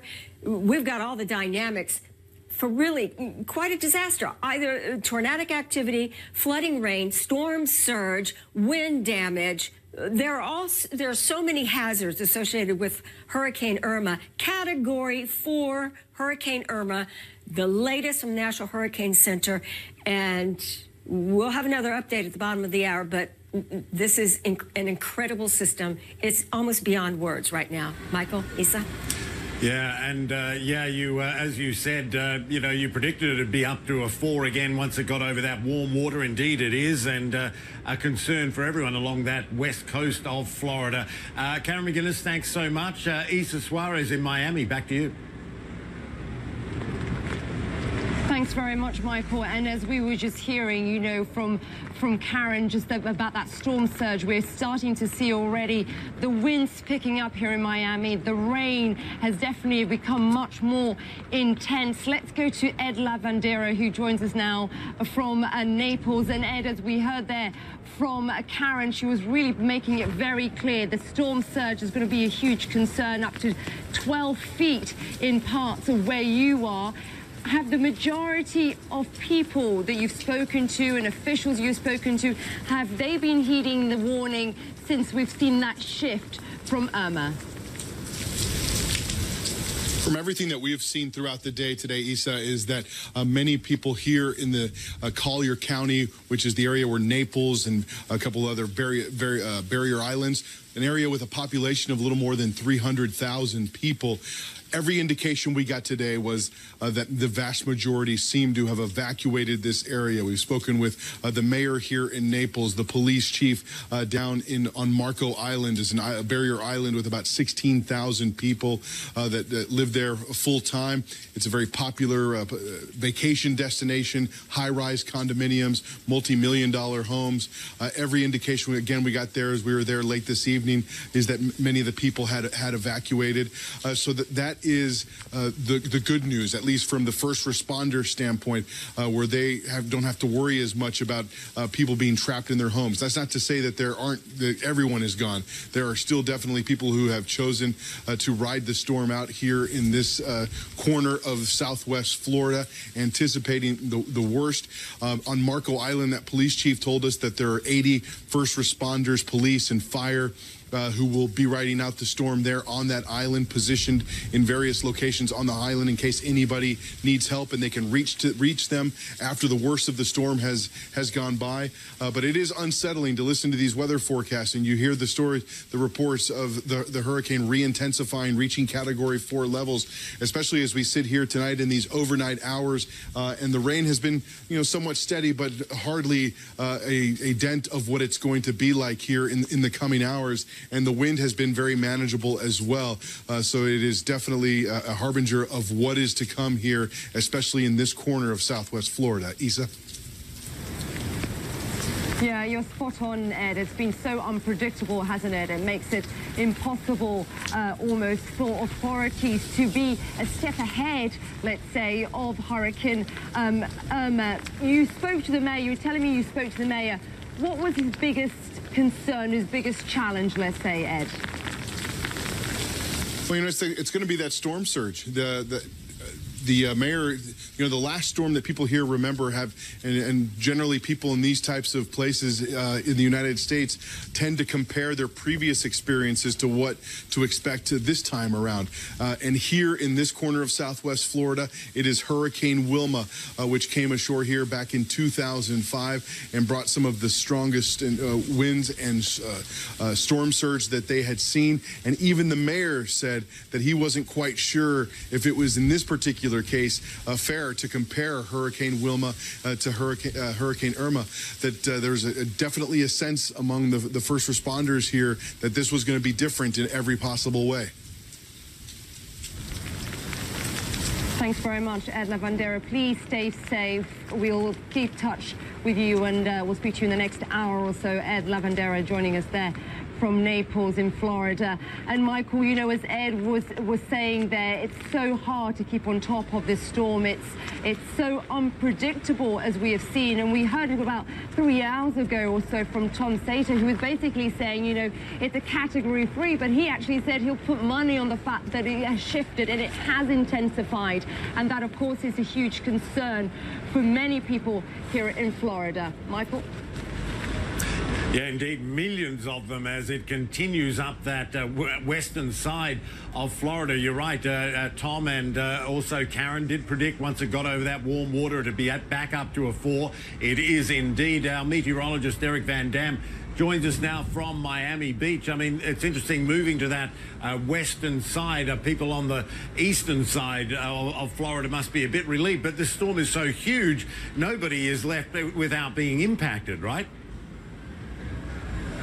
Yeah, absolutely, Michael. And you can't let your guard down here. That's what the police the fire chiefs and the city mayor actually told us earlier today when we were speaking to him, they are all still on high alert, having a lot of optimistic but also realistic expectations about how the storm is going to play out along the Miami Beach region.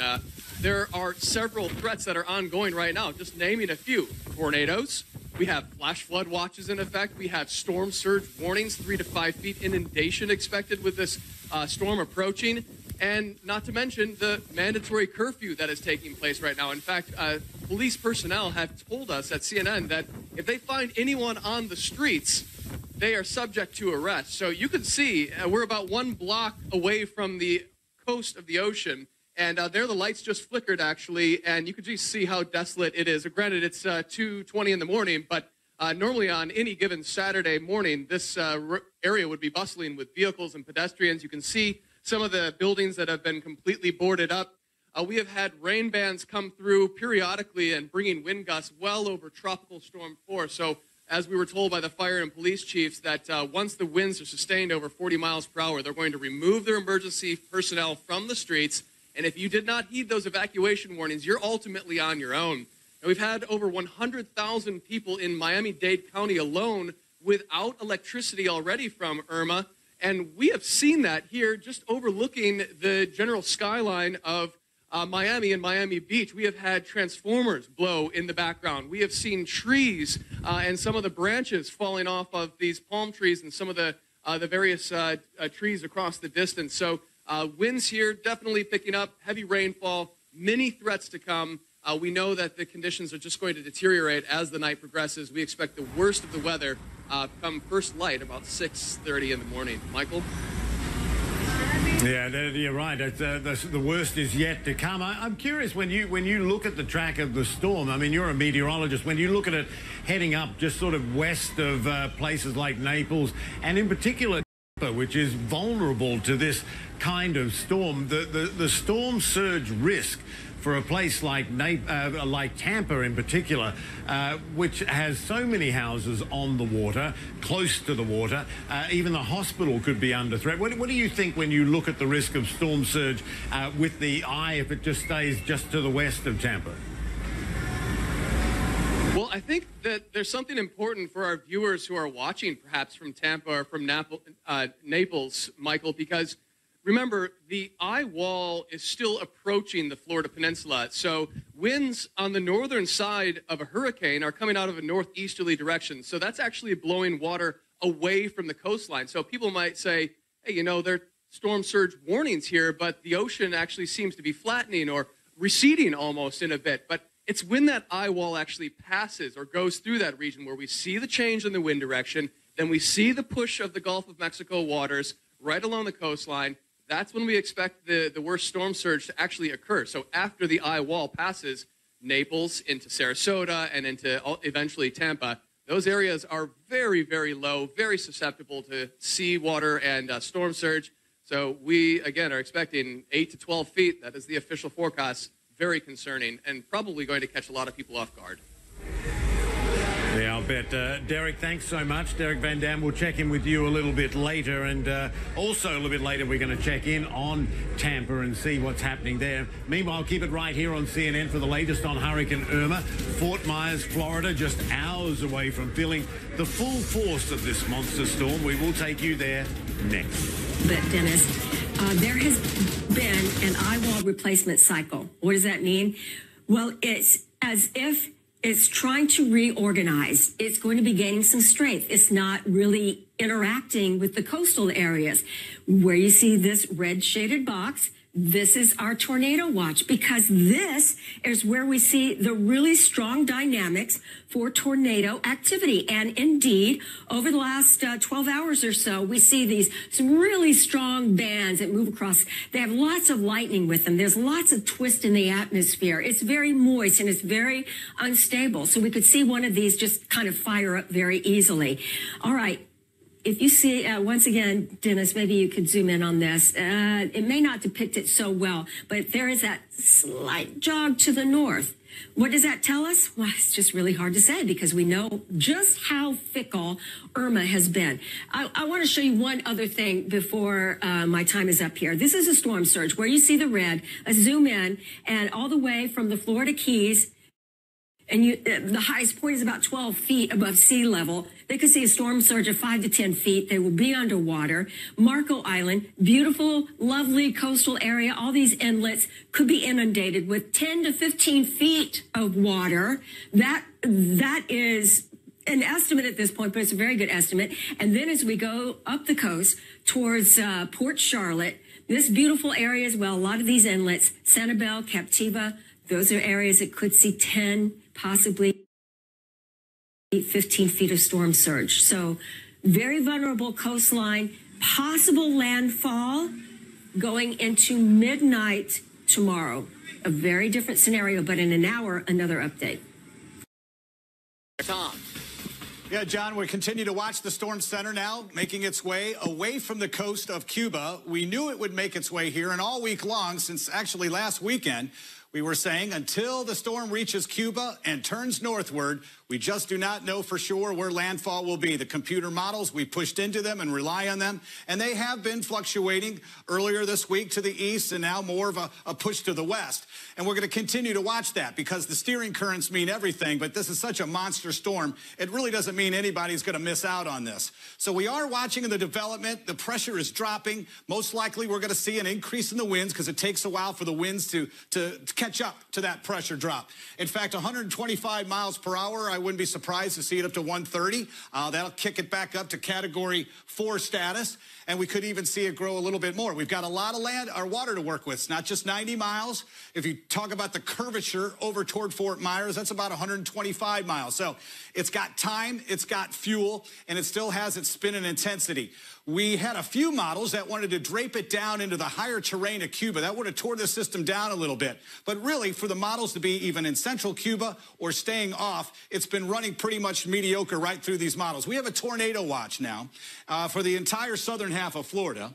That will continue to move northward in time as the storm approaches. We've had a few warnings. We've got a warning right now in Key West for a tornado. So that means it's either Doppler indicated or visually indicated. So again, on the ground, as the bands continue to move in, the wind gusts will increase. There will be times of a complete downpour activity and then a couple of quiet times. But we are going to see a gentle increase in the winds. The forecast, which shows the spin and the rainfall, bright red are your heavy downpours. And again, our storm surge is going to be significant, mainly first in the Everglades. Of course, Miami, we're watching them closely, but the real significant increase of the storm. Welcome back to CNN's breaking news coverage of Hurricane Irma. I'm Isa Suarez coming to you live from Miami. If you've just been joining us, in the last 10 minutes or so, we have heard that the Hurricane Irma has been upgraded to Category 4. This is something our meteorologists have been telling us in the past 4 hours or so that would be expected. So it's gone from 3 as it reached that warm water. It's now going to Category 4. That is obviously a huge concern, but it is to be expected, as Karen McGuinness has said, in the last 10 minutes or so. Meanwhile, more than 6 million Floridians have really been ordered to evacuate ahead of Hurricane Irma. And Punta Gorda in the west coast really is one of the areas that could see the biggest attack really from Hurricane Irma. Miguel Marquez has the very latest for you.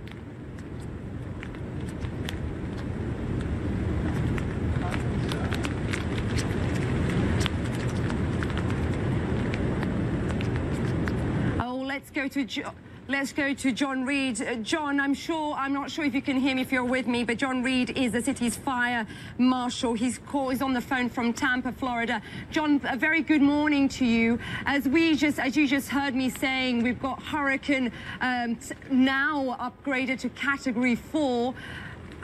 What does that do to your plans that you had in place? Does that change anything at all? Hello, Lisa. No, actually it does not. We were preparing and are prepared for that magnitude, and all of our staff and resources.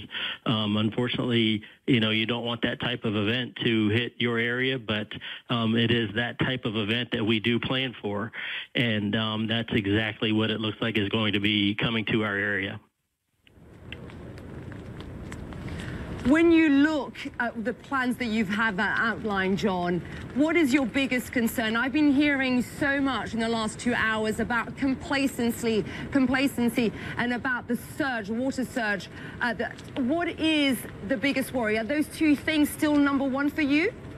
Yep, actually they are, and as are many of the facets of the storm, but the storm surge is of particular concern for us here in our area. The way the geography of the land lies, it creates a huge issue for us as that storm begins to approach, and that's something that we're monitoring very closely as we move forward here.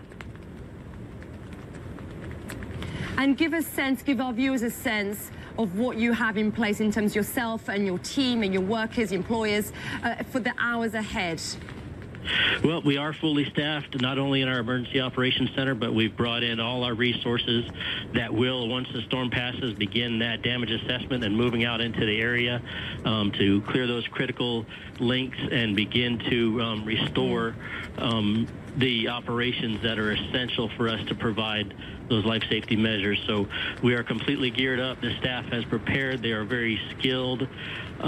We know that we have a huge event that's going to hit our area, and we are ready and will take on that event when it comes. And what is the best advice you can give viewers watching now? I mean, there will be some in shelters and some, as we have been hearing in the last couple of days, are staying at home. They're hunkering down and waiting. They're going to ride out the storm. What is the best advice you can give them, John? Well, at this point, there's very little time left to make that decision. The governor was very clear about making the choice and leaving when it was appropriate.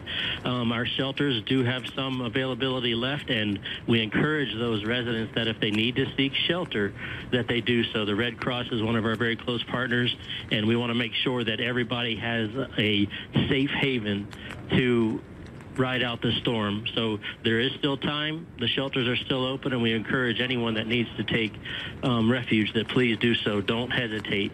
Time is very limited now as we look forward in time as that storm approaches us.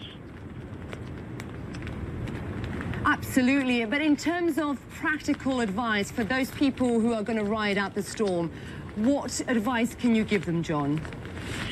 Riding out the storm is very difficult. If those just take all necessary precautions that we've all been advising, make sure that you've prepared the best you can and you've prepared your home the best possible way you can to make sure that you minimize the potential events that are going to be part of that storm as it makes its way through. John Reed joining me on the phone there from Tampa, Florida. He is the city's fire marshal. John, I appreciate you taking the time. Best of luck for yourself and all your workers, employees. We really appreciate all the hours that everyone's putting in and putting themselves in harm's way. Thanks very much, John. Do keep in touch with us. And Michael, as you know, what we just heard there from John, the city fire marshal from Tampa, saying, look, it's getting very close, very tight for you to be making that decision. Whether you go, do you stay? If you're going to stay, be prepared for the worst. Michael? Yeah, a lot of concern in Tampa. It's a city that it's recognized, actually, they've done studies that it is one of the more vulnerable cities in the country and indeed around the world to flooding from something like this. A lot of houses right near the water and not much in the way of coastal defenses either. So this whole storm surge issue is very concerning to a city like Tampa in Florida. Now, John Hines joins us now on the phone. He lives in Key West in Florida. He's been waiting out the storm there. We spoke, John, yesterday. You were confident. You were, you were going to wait it out. You're in a good house. You're above the ground, 4 stories up. You're in the thick of it right now. Tell us what it's been like. It's going from crappy to worse. The shutters, storm shutters, sound like a herd of cattle running into a garage door, and it just doesn't stop. All the interior doors are starting to rattle now. It sounds like somebody's knocking on the front door, and it's just from all the winds are picking up, and it's only going to get worse as she gets closer. I think it moved up to a Category 4, so we're getting ready to get close to it. Yeah, it is. It's a Category 4, as our meteorologists were predicting. Once it got over that warmer water, it has picked up a strength. I'm trying to get a sense. I mean, the noise must be extraordinary. Is it worse than you expected it would be? You've been through storms before. What is this? Describe to us the sensation of it. Well, for me, I mean, I'm used to it, but it's still a little unnerving. It's hard to sleep. I can't sleep. Ooh, door rattled, scared the Jesus out of me. And I tried after we spoke. I went down the hallway and to try to see what was going on, look around the corner and see out in the parking lot if it was flooding or not. And it's all fun and games till a coconut comes flying by your melon at 100 miles an hour. So I came back inside, but there's not much flooding. There's a little bit of flooding. It's from the rain, not from storm surge yet, but it's. Business is definitely picking up. You can definitely feel more rattling and a lot more noise. Yeah, you're literally in the middle of the worst of it. Yeah, I'm sure it is. I'm sure it is. You are still comfortable, though, with your decision to stay? Absolutely. Why? I'm in a solid concrete building. I couldn't be in a safer building. I'm here. A lot of first responders are next door. In a concrete building also. I was over there today having breakfast and talking to them. And, like I said, I'd much rather be here when this happens than having to fight 10 million people traveling up into Florida and then have to get evacuated from there. And if a bridge goes out, I'd much rather be on this side of the bridge than the other side. Yeah, exactly. You mentioned that you're not the only one there. You've got first responders who have stayed put, but also neighbors. Are you guys talking? What are you saying? Well, right now we're not talking because getting out in the hallway is a little slippery and a little dangerous because we've got some serious winds coming through the hallway.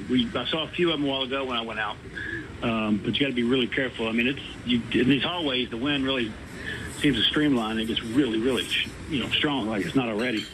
But we're just talking about everybody's hunkered down, everybody's fine, safe. Got a couple people on the second floor that have a leak and leaking into their condo. But besides that, everybody's ready, and we live on an island. We're used to this. This is what we do. Well, good luck, John. Great to talk again for the second day in a row, riding it out there. We'll talk again, I'm sure. Stay safe. And we will be back with the latest forecast on Hurricane Irma after a quick break. Surge in the Everglades, and that's good news. It's wetlands. They can have that. But as it continues to march northward, we'll see more of a tornado outbreak possibility on the East Coast. We'll have the surge, of course, continuing up the East Coast. On the West Coast, winds will be out of the north somewhat, northeasterly. They will wrap around. I think Tampa is going to have a problem. Not so much, of course, well, yes, when the storm moves through. But don't let your guard down in Tampa Bay, because most likely on the back edge of this, we're going to find winds coming in from the northwest and due west. So that'll shove the, of course, storm surge and those walls of water back into Tampa Bay, which could be just as bad, if not worse. I want to go a little bit further out, though, and talk about those in Georgia, South Carolina, into Alabama and Tennessee. As you see, the track has been curving, and we've been watching this. Let me show you what some of the models look like, of course, after we talk about the winds, because I want everybody to know, if you haven't been in the Southeast, you see the core of the winds move up through Florida, hugging that west coast, moving northward. What you see in purple here are wind gusts in excess of 60, maybe even 70 miles per hour. This area of the southeastern U.S. is pine country, which means hardy pines. Weak root systems, but very high. I mean, they're massive. They fall in isolated thunderstorms, knock out power, damage trees. We could easily see tens and tens of thousands of trees destroyed through Florida and through the Southeast. But now, John, watch what happens to these models. They move up with the force of wind. We carry it into into northern Alabama. I'll show it to you later. It starts to become a bird's nest like we had with Harvey, which means there may be a loss of steering currents when it gets from central Tennessee to northern Alabama, and that means heavy, heavy rainfall. We'll break that down for you more, of course, in the coming hours. But again, it's just beginning. We've got a multi-day event heading our direction. John. Tom Sater, listening to every word of your forecast. 20 million people in Florida alone. And then you start to talk about Alabama and Georgia. Millions more will be affected by this storm as these days continue. Millions already affected, so many hurt, so much damage through the Caribbean. That is why we're watching this storm. That's important.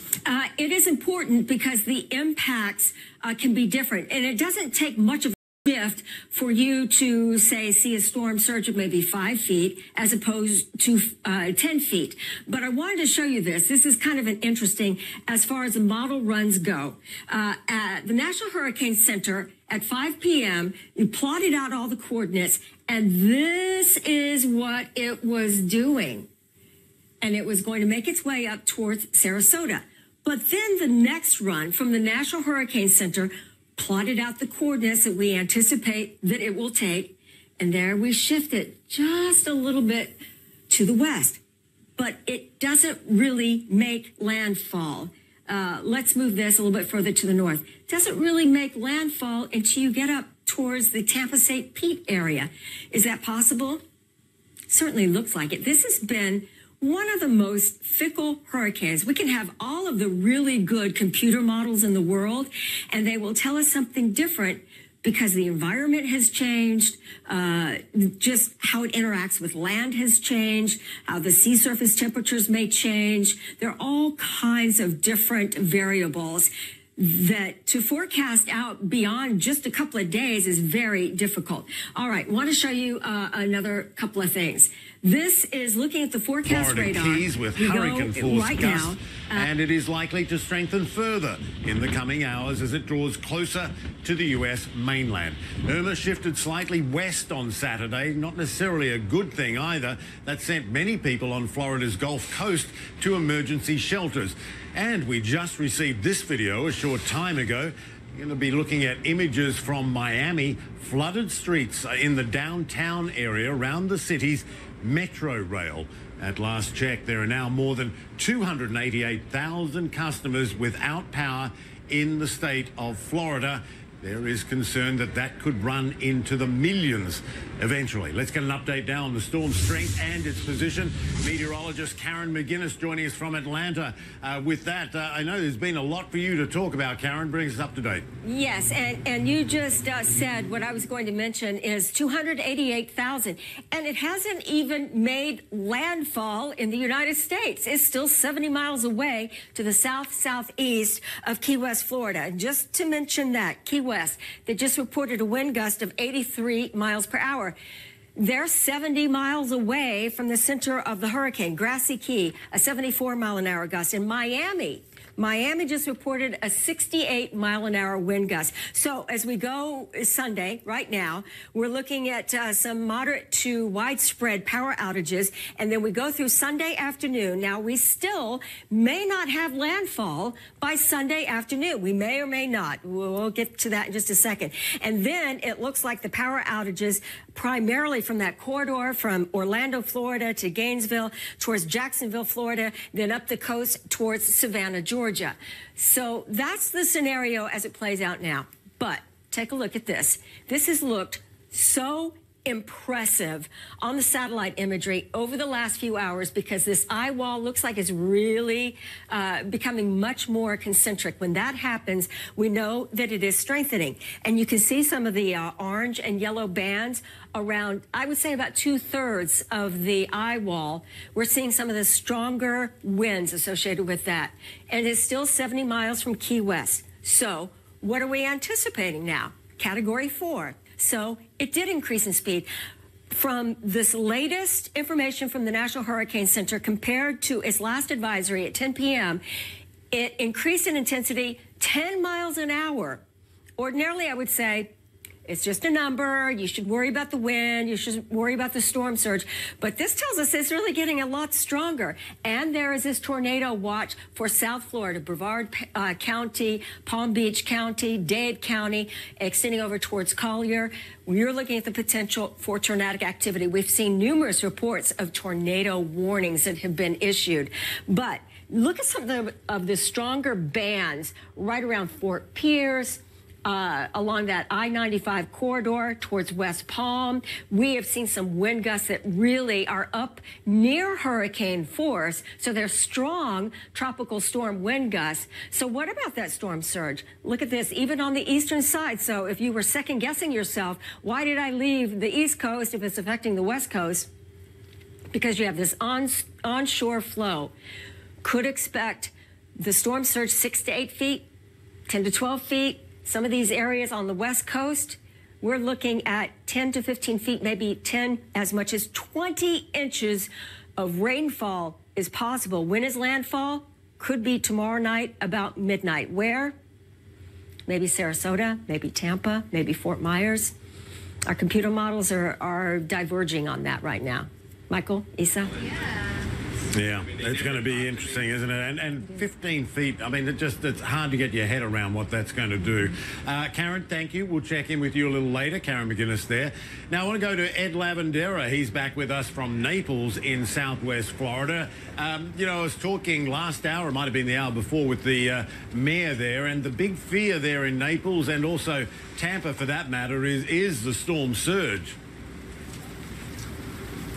There's no question the storm surge here along this corner of Southwest Florida. Forecasters predicting a 10 to 15-foot storm surge. And when you talk to city officials around here in Naples, it is something that they have never seen before. We are about this location. We're at about, I would say, about a half mile from the beach. If you go straight down this road right here, you hit the beautiful beaches here of Naples. And that is going to be one of the areas that is one of the, after this storm rolls through the Florida Keys, this will be one of the next areas of landfall here in Southwest Florida to feel the impact of Hurricane Irma. So this is a very key point here in the trajectory and the path of this hurricane. Now, what is interesting is depending on where it makes landfall, it could come through here in Naples.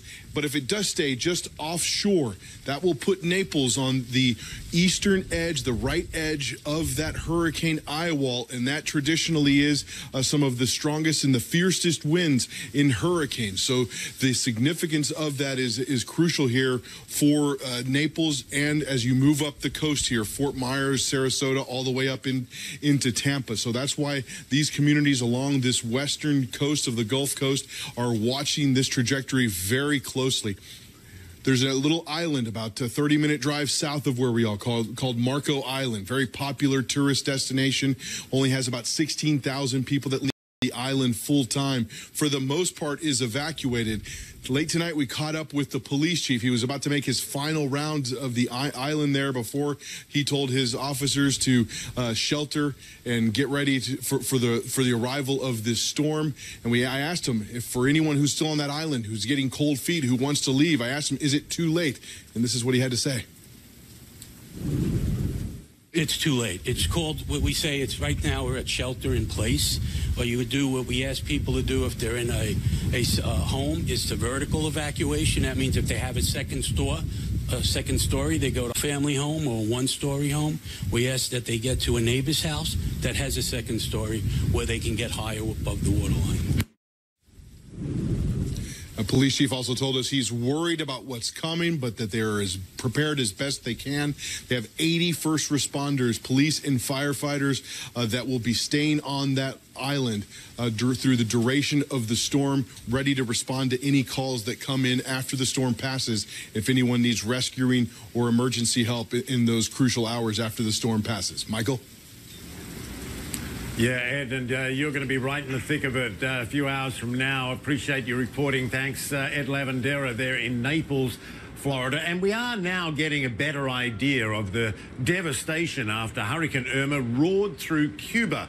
Intense winds ripped down power lines, tore off roofs and knocked down trees. The full extent of the damage still not clear. On Saturday morning, officials recorded winds nearing 200 kilometres an hour. One tourist town near the coast had waves rolling through it. Along the streets, many people were especially vulnerable because they live in one-story homes, not necessarily well-built either.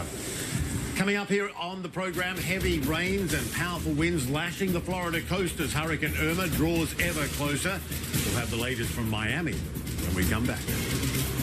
and we put it into motion, and it brings it up across the Florida Keys. And by the way, just about everyone in the Florida Keys has lost power. I saw a report from a woman who is in Great Pine Key, that's just to the north of Key West. And she said, I have about 8 inches of water in my home. Well, do you think that's just because of the rainfall? No, they hadn't gotten that much rainfall.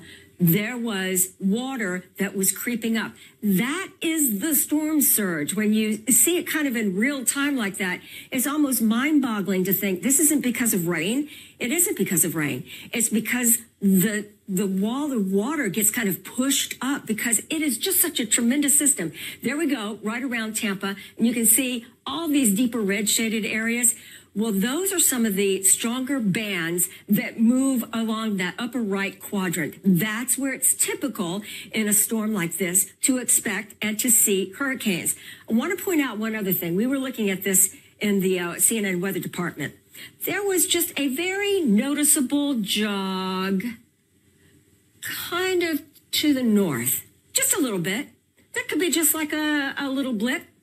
Could be that it's just one of those little perturbations where it doesn't exactly make a straight line, but overall its movement is to the northwest and it's moving slowly. It's only moving at about 6 miles an hour. So it's slowed down. It's not barreling along like it had been, but it's slowed down. So you can imagine we were looking at landfall right about now. We were calling it yesterday.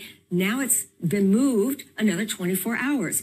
So if you were thinking, oh, I was on the East Coast, moved to the West Coast, and probably would have been better to stay over here, it's not better over here. It isn't better over here. There's still a storm surge. There are still winds at tropical storm force.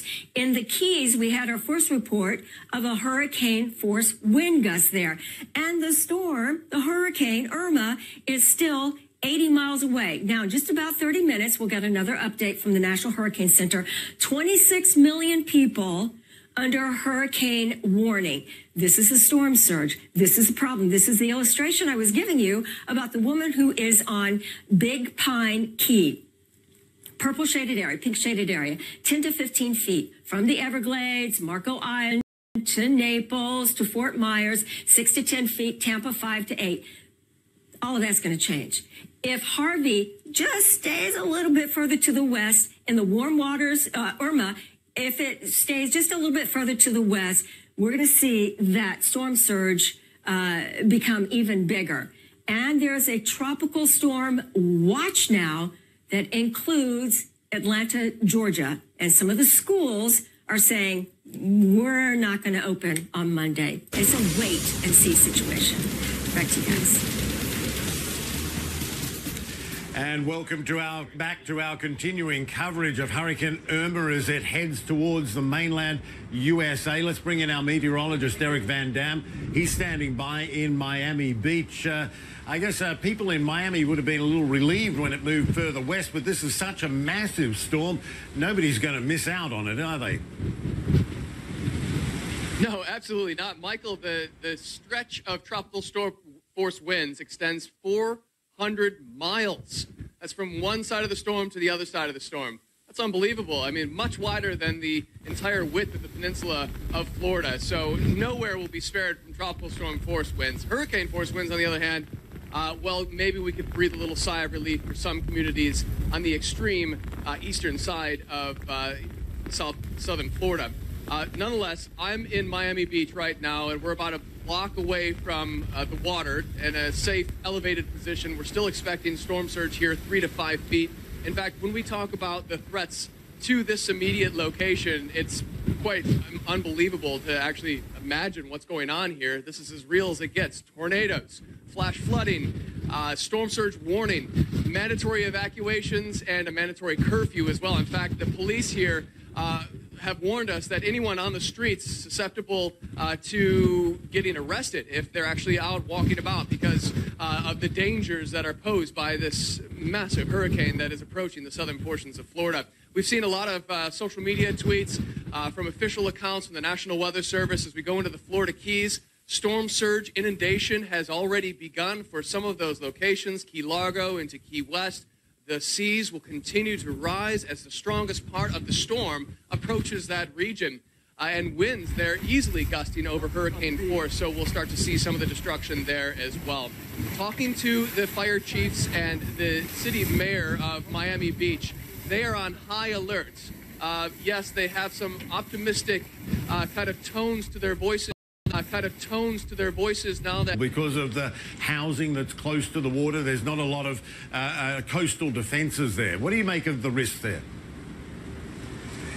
Well, think about the urban development that's happened along the Gulf Coast there, or any of the cities. I mean, Houston was also an example of that a couple of weeks ago with Hurricane Harvey that came through, the mass urban sprawl that's happened there. Well, it's also happened in Tampa. It's also happened in Sarasota. It's also happened in Naples. Population goes up. That puts more people in danger. Everyone wants to live closer to the coast. What's that mean? Storm surge becomes a real issue, and that's why the National Weather Service has now issued these storm surge warnings, which is a new product for them. They have all these high-resolution modeling systems that can look at specific neighborhoods, telling you who will actually be inundated and by how much water. And the latest forecast trends for Tampa Bay, not looking good, Michael, 8 to 12 feet. That's inundation. That's not above sea level. Yeah, exactly. Derek, thanks so much. Good to have you out there reporting for us. Derek Van Dam there. Okay, let's take it over to Miami now, and Isa Suarez on duty there. Thanks very much, Michael. I want to bring in Detective Artemis Colomb, who's a detective for Miami-Dade Police. Detective, thank you very much for joining us this morning. I'm sure you have seen, as we have been reporting in the last hour or so, Hurricane Irma has strengthened to a Category 4. What does this mean for you and for the operations you have put in place? Hey, good morning, Isa. Thank you for having us. Well, obviously the window of opportunity is closing already. We still have the shelters are still open, so we are asking anybody that may be in an area or an evacuation zone that if they still think that they can make it out there, we're telling them to go as soon as possible. Our shelters are not going to turn them away. And in regards to the arrest, I know some police departments have said that they're going to be arresting people if they're out there now. We are going to be educating them. If we do find anybody out there, we're just going to let them know that, again, the window is closing. They need to seek shelter immediately. The storm is getting closer. So again, we're really that's the main focus right now. And let me break that further, if I may, Detective. You are talking about the curfew, of course, that's in place throughout certain places. But let me ask you this. You said the window of opportunity is closing. Do you believe people can still make it to the shelters, or are you at the point, as some are suggesting, that really it's too tight now, it's too close to call, you should just stay put and hunker down? Oh, absolutely. It's extremely close. That's why I mentioned that. Now, if you're one of these people that may still be out there or doesn't know what to do, and your last option is to go to a shelter, then by all means. However, it is very close. The storm, the winds are getting a lot stronger. We are still responding to calls. We still haven't ceased the response to the calls. However, we're only going to emergency calls, life-threatening calls. So it's obviously getting really close to that point. Give us a sense of what you've been hearing in the last hour or so, a sense of the urgency, the jitters that you've been getting. Pretty much everybody's, we're getting a good response. We haven't had any of our officers. A lot of our officers have not been responding to calls because we haven't gotten a big volume of calls, which is great. That means people are at home, people are hunkered down, people are in shelters. So, but again, the main focus, we know that some people may still be out. People may still need assistance. So again, the shelters are still open. They're not going to be turned away. And if we do find anybody out there, we are going to let them know, please, this is the time. You don't have much time left. The storm is very near. So our main focus right now is just the safety of those people who may still be out there undecided or not knowing what to do, or maybe in a situation that they need a place to go. Detective Artemis Coloma, we appreciate taking the time, and thank you for your work, and for everyone, all the police department, Miami-Dade, all they're doing for us here. Thank you very much, sir. Do keep us posted. We'll have much more on our coverage, our breaking news coverage of Hurricane Irma after a very short break. Do stay right here with CNN. Karen, very quickly, you're now outlining the path it will take, but for our viewers in Florida Keys, those in Naples, they're sitting there watching, wanting to know when they should expecting it. You said 24 hours. Any idea in terms of time?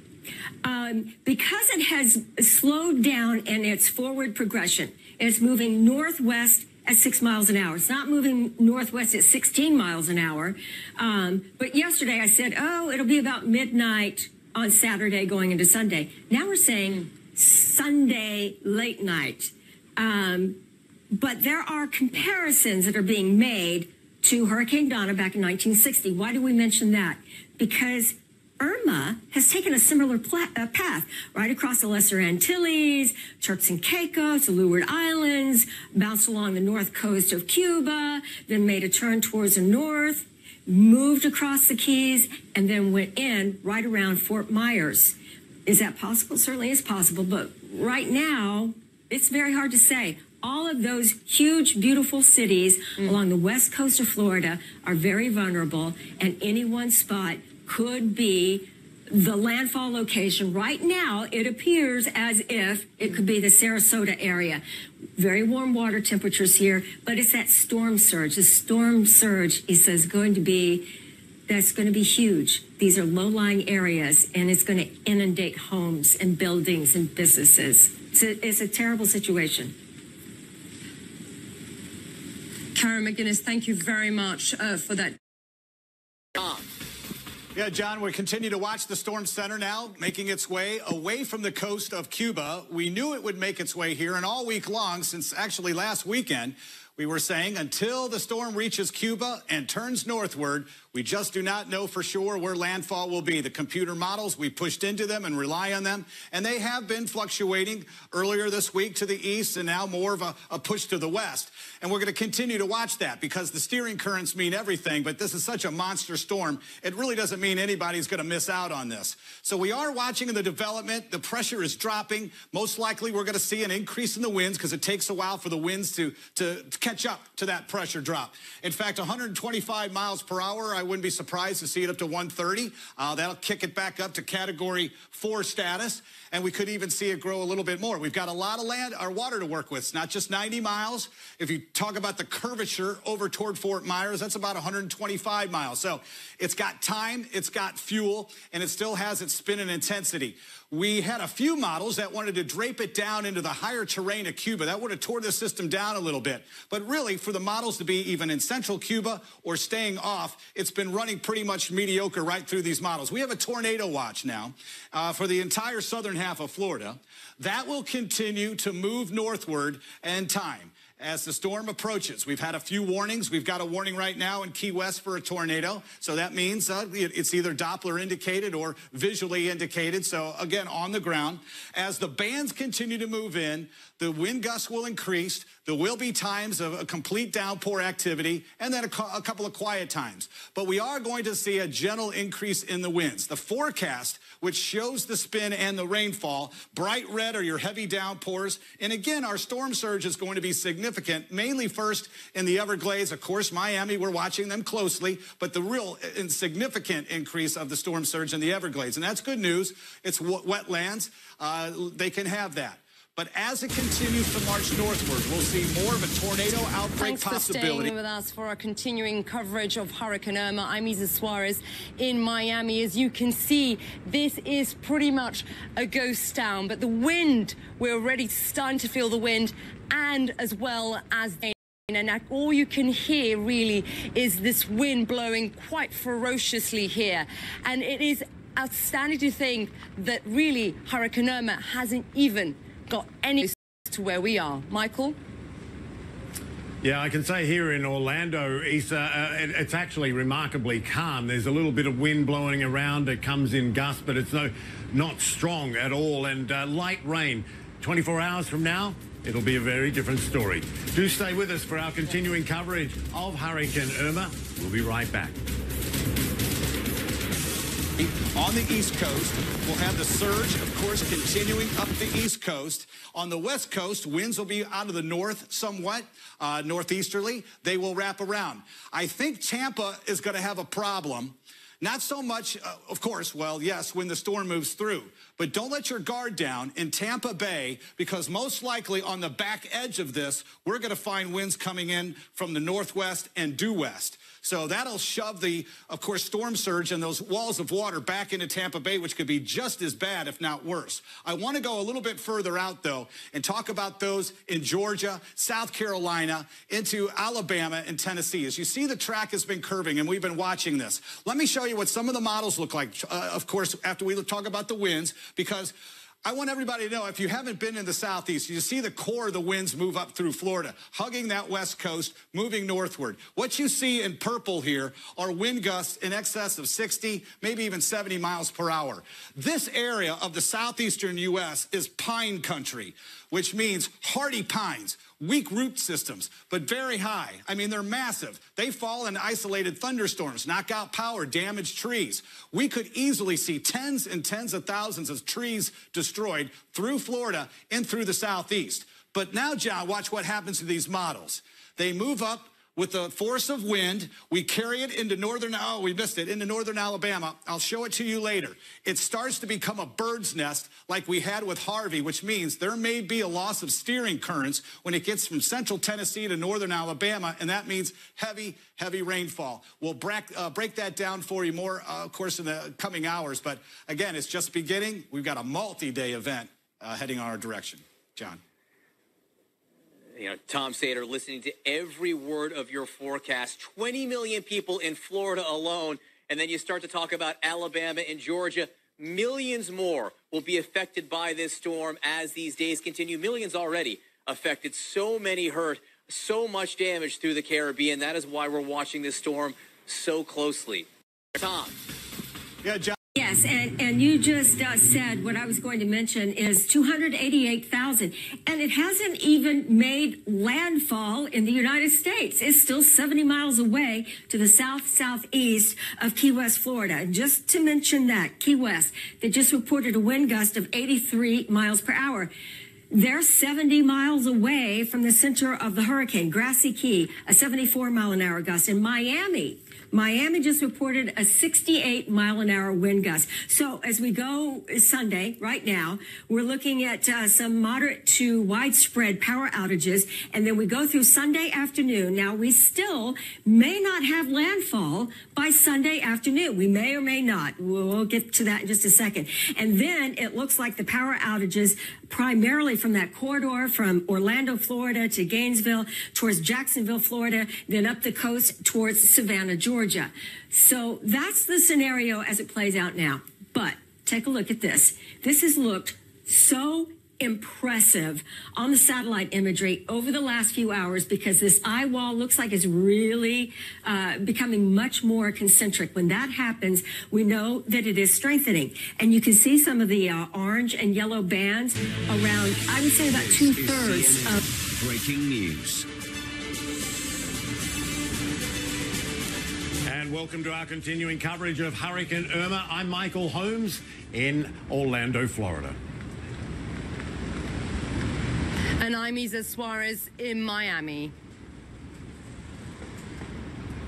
All right, and we're going to bring you up to date now on all angles of the impact of this devastating storm. Gale force winds now striking South Florida as Hurricane Irma edges ever closer to the U.S. mainland. The storm, a dangerous Category 4 now, and is expected to continue gaining strength as it crosses warm water between Cuba and Florida. Its projected path has shifted slightly west, putting Florida's Gulf Coast on high alert. And as you can see in the video there, parts of Miami are now starting to flood. Have a look at that video there near the transport center. Almost 300,000 customers are now without power. That's a figure that will likely become millions in the days ahead. Pleasure boats along the waterfronts taking a real beating, and the storm surge that follows could be catastrophic. All told, 6.5 million people in a state of 20 million have been told to get out, evacuate. More than 70,000 are now in emergency shelters throughout the state. All right, let's get the latest on the storm's strength and its position. Meteorologist Karen McGuinness has been following all of that. Joining us now from Atlanta, plenty to talk about, Karen. It is. We have just under 300,000 people reportedly without power. Looks like the Florida Keys, no power because they've been seeing tropical storm force and hurricane force winds for the past 4 or 5 hours at least. All right. One of the things as I was standing here waiting to go on the air that I noticed is it looks like a cluster of thunderstorms, just part of the outer bands, kind of making its way towards Cape Canaveral, Kennedy Space Center. I'll be interested to see some of the observations coming out of that area as well. And very interesting, as Irma was hugging that northern coast of Cuba as a Category 5, then 4, really must have been terribly battered. But now we're less than 70 miles south-southeast from Key West, Florida. We've had some wind gusts right around Miami at 68-mile-an-hour winds. Fisher Island, I believe, had close to 60-mile-an-hour wind gusts. So tropical storm force winds. So did you second-guess yourself as to whether you should have left the east coast of Florida where there were mandatory evacuations? You probably were once the track started changing.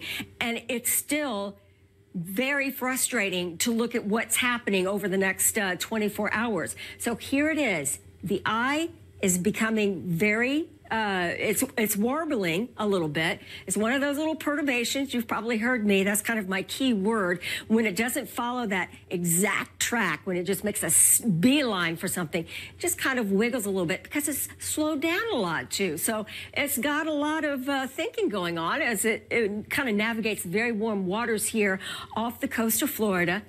It looks like the Florida Keys already seeing storm surge. They're not very high there, so could be inundated with lots of storm water as those waters rise, 8 to 10 feet possible. This is an RPM. This doesn't really show where the eye is going to be, but it just kind of shows you the wind field here. And where you see that purple, 60 miles an hour, where you see there's no color, that's in excess of 100-mile-per-hour winds. And then we look at Tuesday, and they're saying they've shut down some of the public schools already for the beginning of the week in many sections of Georgia because, frankly, there's still a lot of uncertainty as to what will happen with Category 4 Hurricane Irma. There is still this tornado watch out for the most dynamic part of the hurricane right now. This is very typical.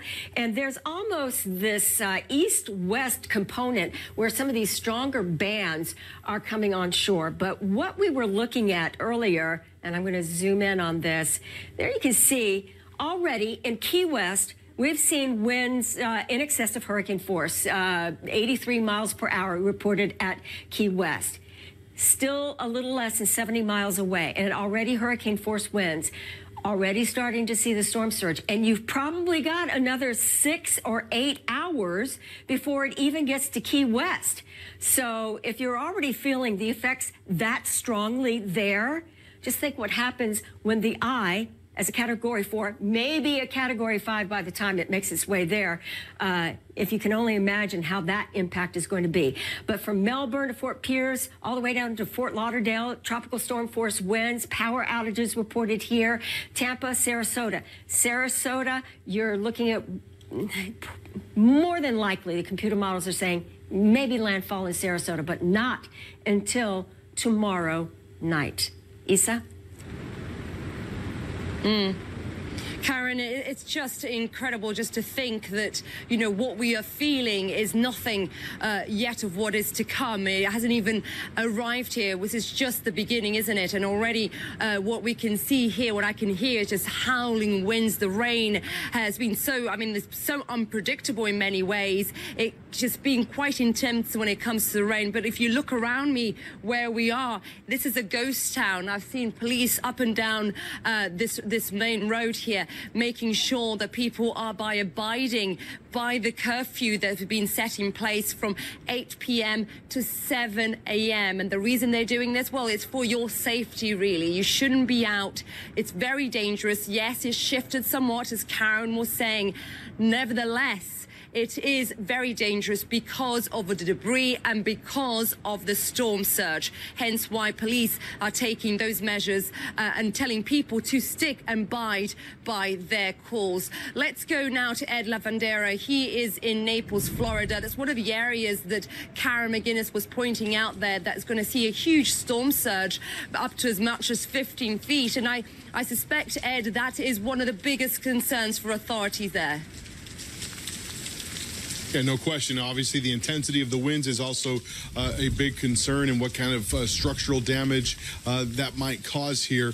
But for the most part, people that we have spoken to say that a lot of the buildings here in this corner of Southwest Florida have been built rather well in recent years, and they feel confident that it can withstand the winds. The mayor of Naples, Florida, which is where we're at, south of Fort Myers, describes this city of about almost 20,000 people as a ghost town.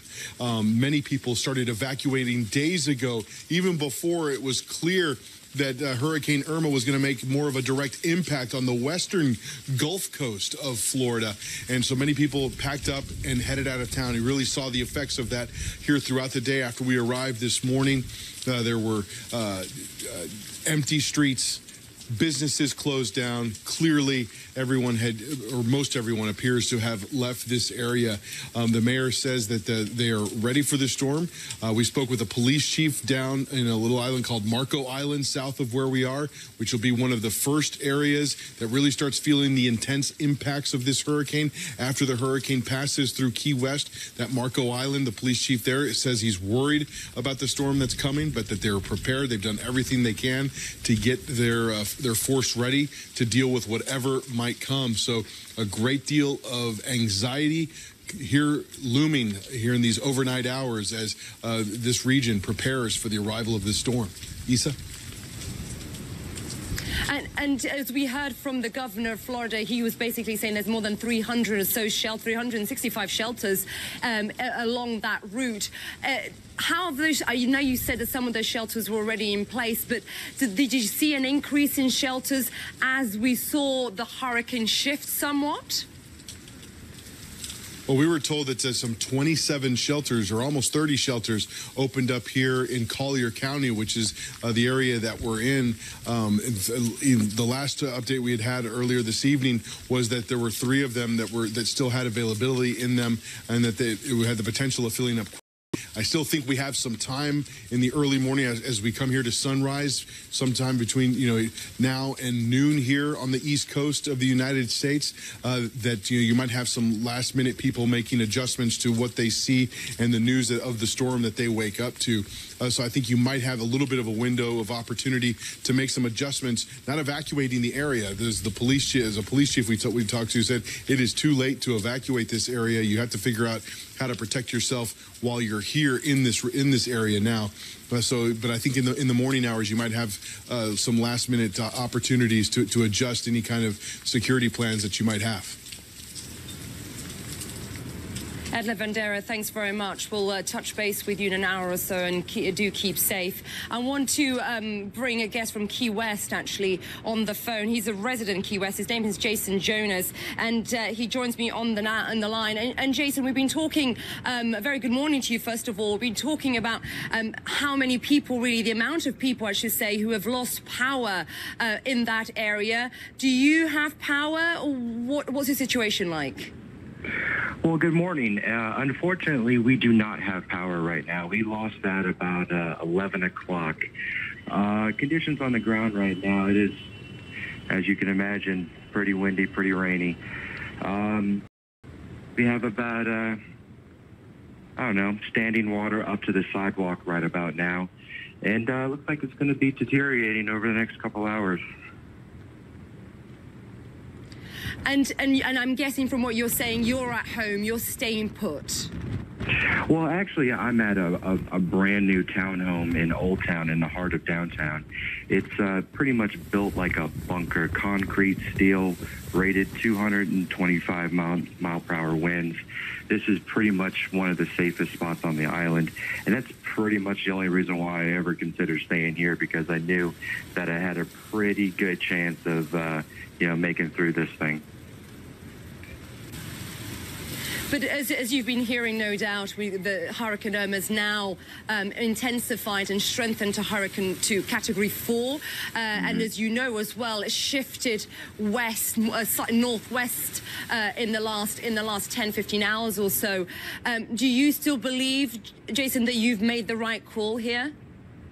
Well, there really is no right call. I mean, I would have to go to South Carolina to escape this thing, and that just really wasn't a viable option for some people down here. So, we made the best with what we have. We're 30-plus feet above sea level in a place that's built to withstand 225-mile-an-hour winds. I mean, that's, a better chance than being exposed out on the highway in traffic trying to make it to Georgia. Yeah, absolutely. You plan for the worst and you hope for the best, don't you? Jason, I appreciate you taking the time to speak to us. Do keep us posted and let us know when you get electricity up and running and power up and running. We wish you all the best. Just one example there of someone in Key West who we're just starting to see the effects really of Hurricane Irma, who has now gone from a Category 3 to a Category 4. And of course, it still has impacted the punch, but we're already beginning to feel its impact. You are watching CNN. Please stay with us and please stay safe. Bizarre found video and damage photos on social media. Yeah, that's right. Irma is making it known that it is now in Florida. Take a look at this video. This was recorded in the Florida Keys just around midnight. Look at how heavy those winds are. Incredible. You can see the lightning, the heavy rain, and look at the palm trees as the fronds just lash in the wind. Incredible video there. It's a very scary sight down there right now. CBS Miami actually posted this video yesterday as Irma approached the Keys. You can see that heavy surf, the waves crashing on shore, and of course heavy winds and a lot of rain. And there's no beach or anything. The storm surge is just very dangerous there. And this is also in Miami on South Beach. Look at that. That's a stop sign blowing in the wind. Oftentimes we see these types of images when hurricanes blow through. And that just shows you how powerful this storm is. And it hasn't even made landfall yet. So you're seeing all the torrential rain and the wind. Trees are barely holding up. And of course, that stop sign was growing crazy in the wind there. And the camera almost seems to not be able to record the winds because they're so high. And obviously, you don't want to step outside during something like this. And celebrities are even posting videos on Twitter. Take a look. This is from Enrique Iglesias. He posted this just before Irma lashed the city of Miami, telling everyone to stay safe. Now, let me show you some damage that these winds are leaving behind. Trees are actually getting knocked down. Look at that. That's a massive tree that has been uprooted. No surprise, really. You saw how strong those winds were. And since the road is soggy, or the ground is so soggy, we're going to be seeing a lot of this. Trees are also split in half. Winds are so strong, it knocked down this very large tree in someone's backyard. We don't think it hit someone's home, so that's the good news. And look at this. Debris scattered all across the sidewalk. You can see trees split in half. So this is why it's going to be dangerous to go outside during the storm. Electrical lines are down also. This is, I believe, in Sunny Isles, just outside of Miami. And this is only some of the damage, folks. We're going to be seeing a lot more widespread damage here in Southwest Florida as this storm moves through. Corey, that is some amazing video. Every single piece of that video is just incredible. And it's really scary when you think about that. All that stuff is going to be coming here very shortly. Oh, yeah. This is just the beginning, I'm sure, of seeing that damage video and pictures on social media, unfortunately. Right. But make sure to share it, and we'll definitely take a look at it. We want to get to meteorologist Matt Devitt now. Karen McGinnis. Karen, tell us about where Irma is now, where it's headed. I know that its latest track is extremely worrying to Tampa, Naples, and places like that along that west coast. It is for a variety of reasons. We have talked about that upper right quadrant that is so crucial. That is an area that is going to pull that water in off of the open waters. It's also an area that's very dynamic, meaning they could see the potential for tornadoes. And in fact, we've had numerous reports of funnel clouds, tornadoes that have been reported. And as I mentioned, it's very dynamic. But as we start to see some of these bands move on in across South Florida, they've been gusty now. They produce some brief heavy rainfall. About 200,000 people without power with the system now. Here's Ishan. It has just pulled away from the coast of Cuba. But let's go ahead and show you some other information, and it becomes quite compelling. This has been one fickle hurricane. Without a doubt. If you remember, about a week or so ago, we were talking about maybe landfall right around Miami. And then those computer models were kind of dividing it between the East Coast and the West Coast. Here are some of the current wind gusts. 36-mile-per-hour wind being reported in Miami. You go further to the north on the west side, Punta Gorda reporting 23-mile-per-hour sustained winds with gusts around 32. So what can we expect? There was a shift from our last update from the National Hurricane Center. If you remember, we were looking at something that perhaps would affect the Everglades and just kind of ride. It's 3:16 in the morning here in Miami, and you are watching CNN's continuing coverage of Hurricane Irma. I'm Isa Suarez. This is a ghost town here in Miami, and hurricane hasn't even arrived yet. What we're feeling is really the outer bands of Hurricane Irma. The wind, if you can hear it, it's howling. The rain is starting to pick up with quite a bit of intensity, and it's just so unpredictable. As you can see right now, it's intensifying. And this is just the beginning. As we've been hearing from our meteorologists, it hasn't arrived. It's still a bit far away from where we are, but this is the beginning of things to come. And it is shifted. It has intensified to Category 4, and it has shifted to northwest, away here from Miami. But nevertheless, this is what it is doing right now. Let's get more from my colleague Derek Van Dam, who is in Miami Beach. And Derek, I know the curfew is in place, has been in place from 8 p.m. to 7 in the morning. From what you have seen, have people been abiding by that? Oh, without a doubt, Isa. You said it was a ghost town where you are. It is literally a ghost town here as well. People really heeded the evacuations. In fact, the mandatory curfew, according to the police, if you are found outside on these streets, you are susceptible to being arrested. Who would want to be out here right now, with the exception of a weatherman, right? Listen, we got a lot of threats to talk about here in Miami Beach, specifically the tornado threat that is an ongoing concern for much of southern Florida as Irma approaches closer and closer. The thing about tornadoes, as these outer bands come moving in, they can spin up a tornado very quickly. They're often not the most powerful tornadoes, but they can cause destruction as well. So tornado watch is still underway. Flash flood watch is still underway. Storm surge warnings still underway for this area as well in Miami-Dade. We've had transformers blowing in the distance. We've had the skyline just lit up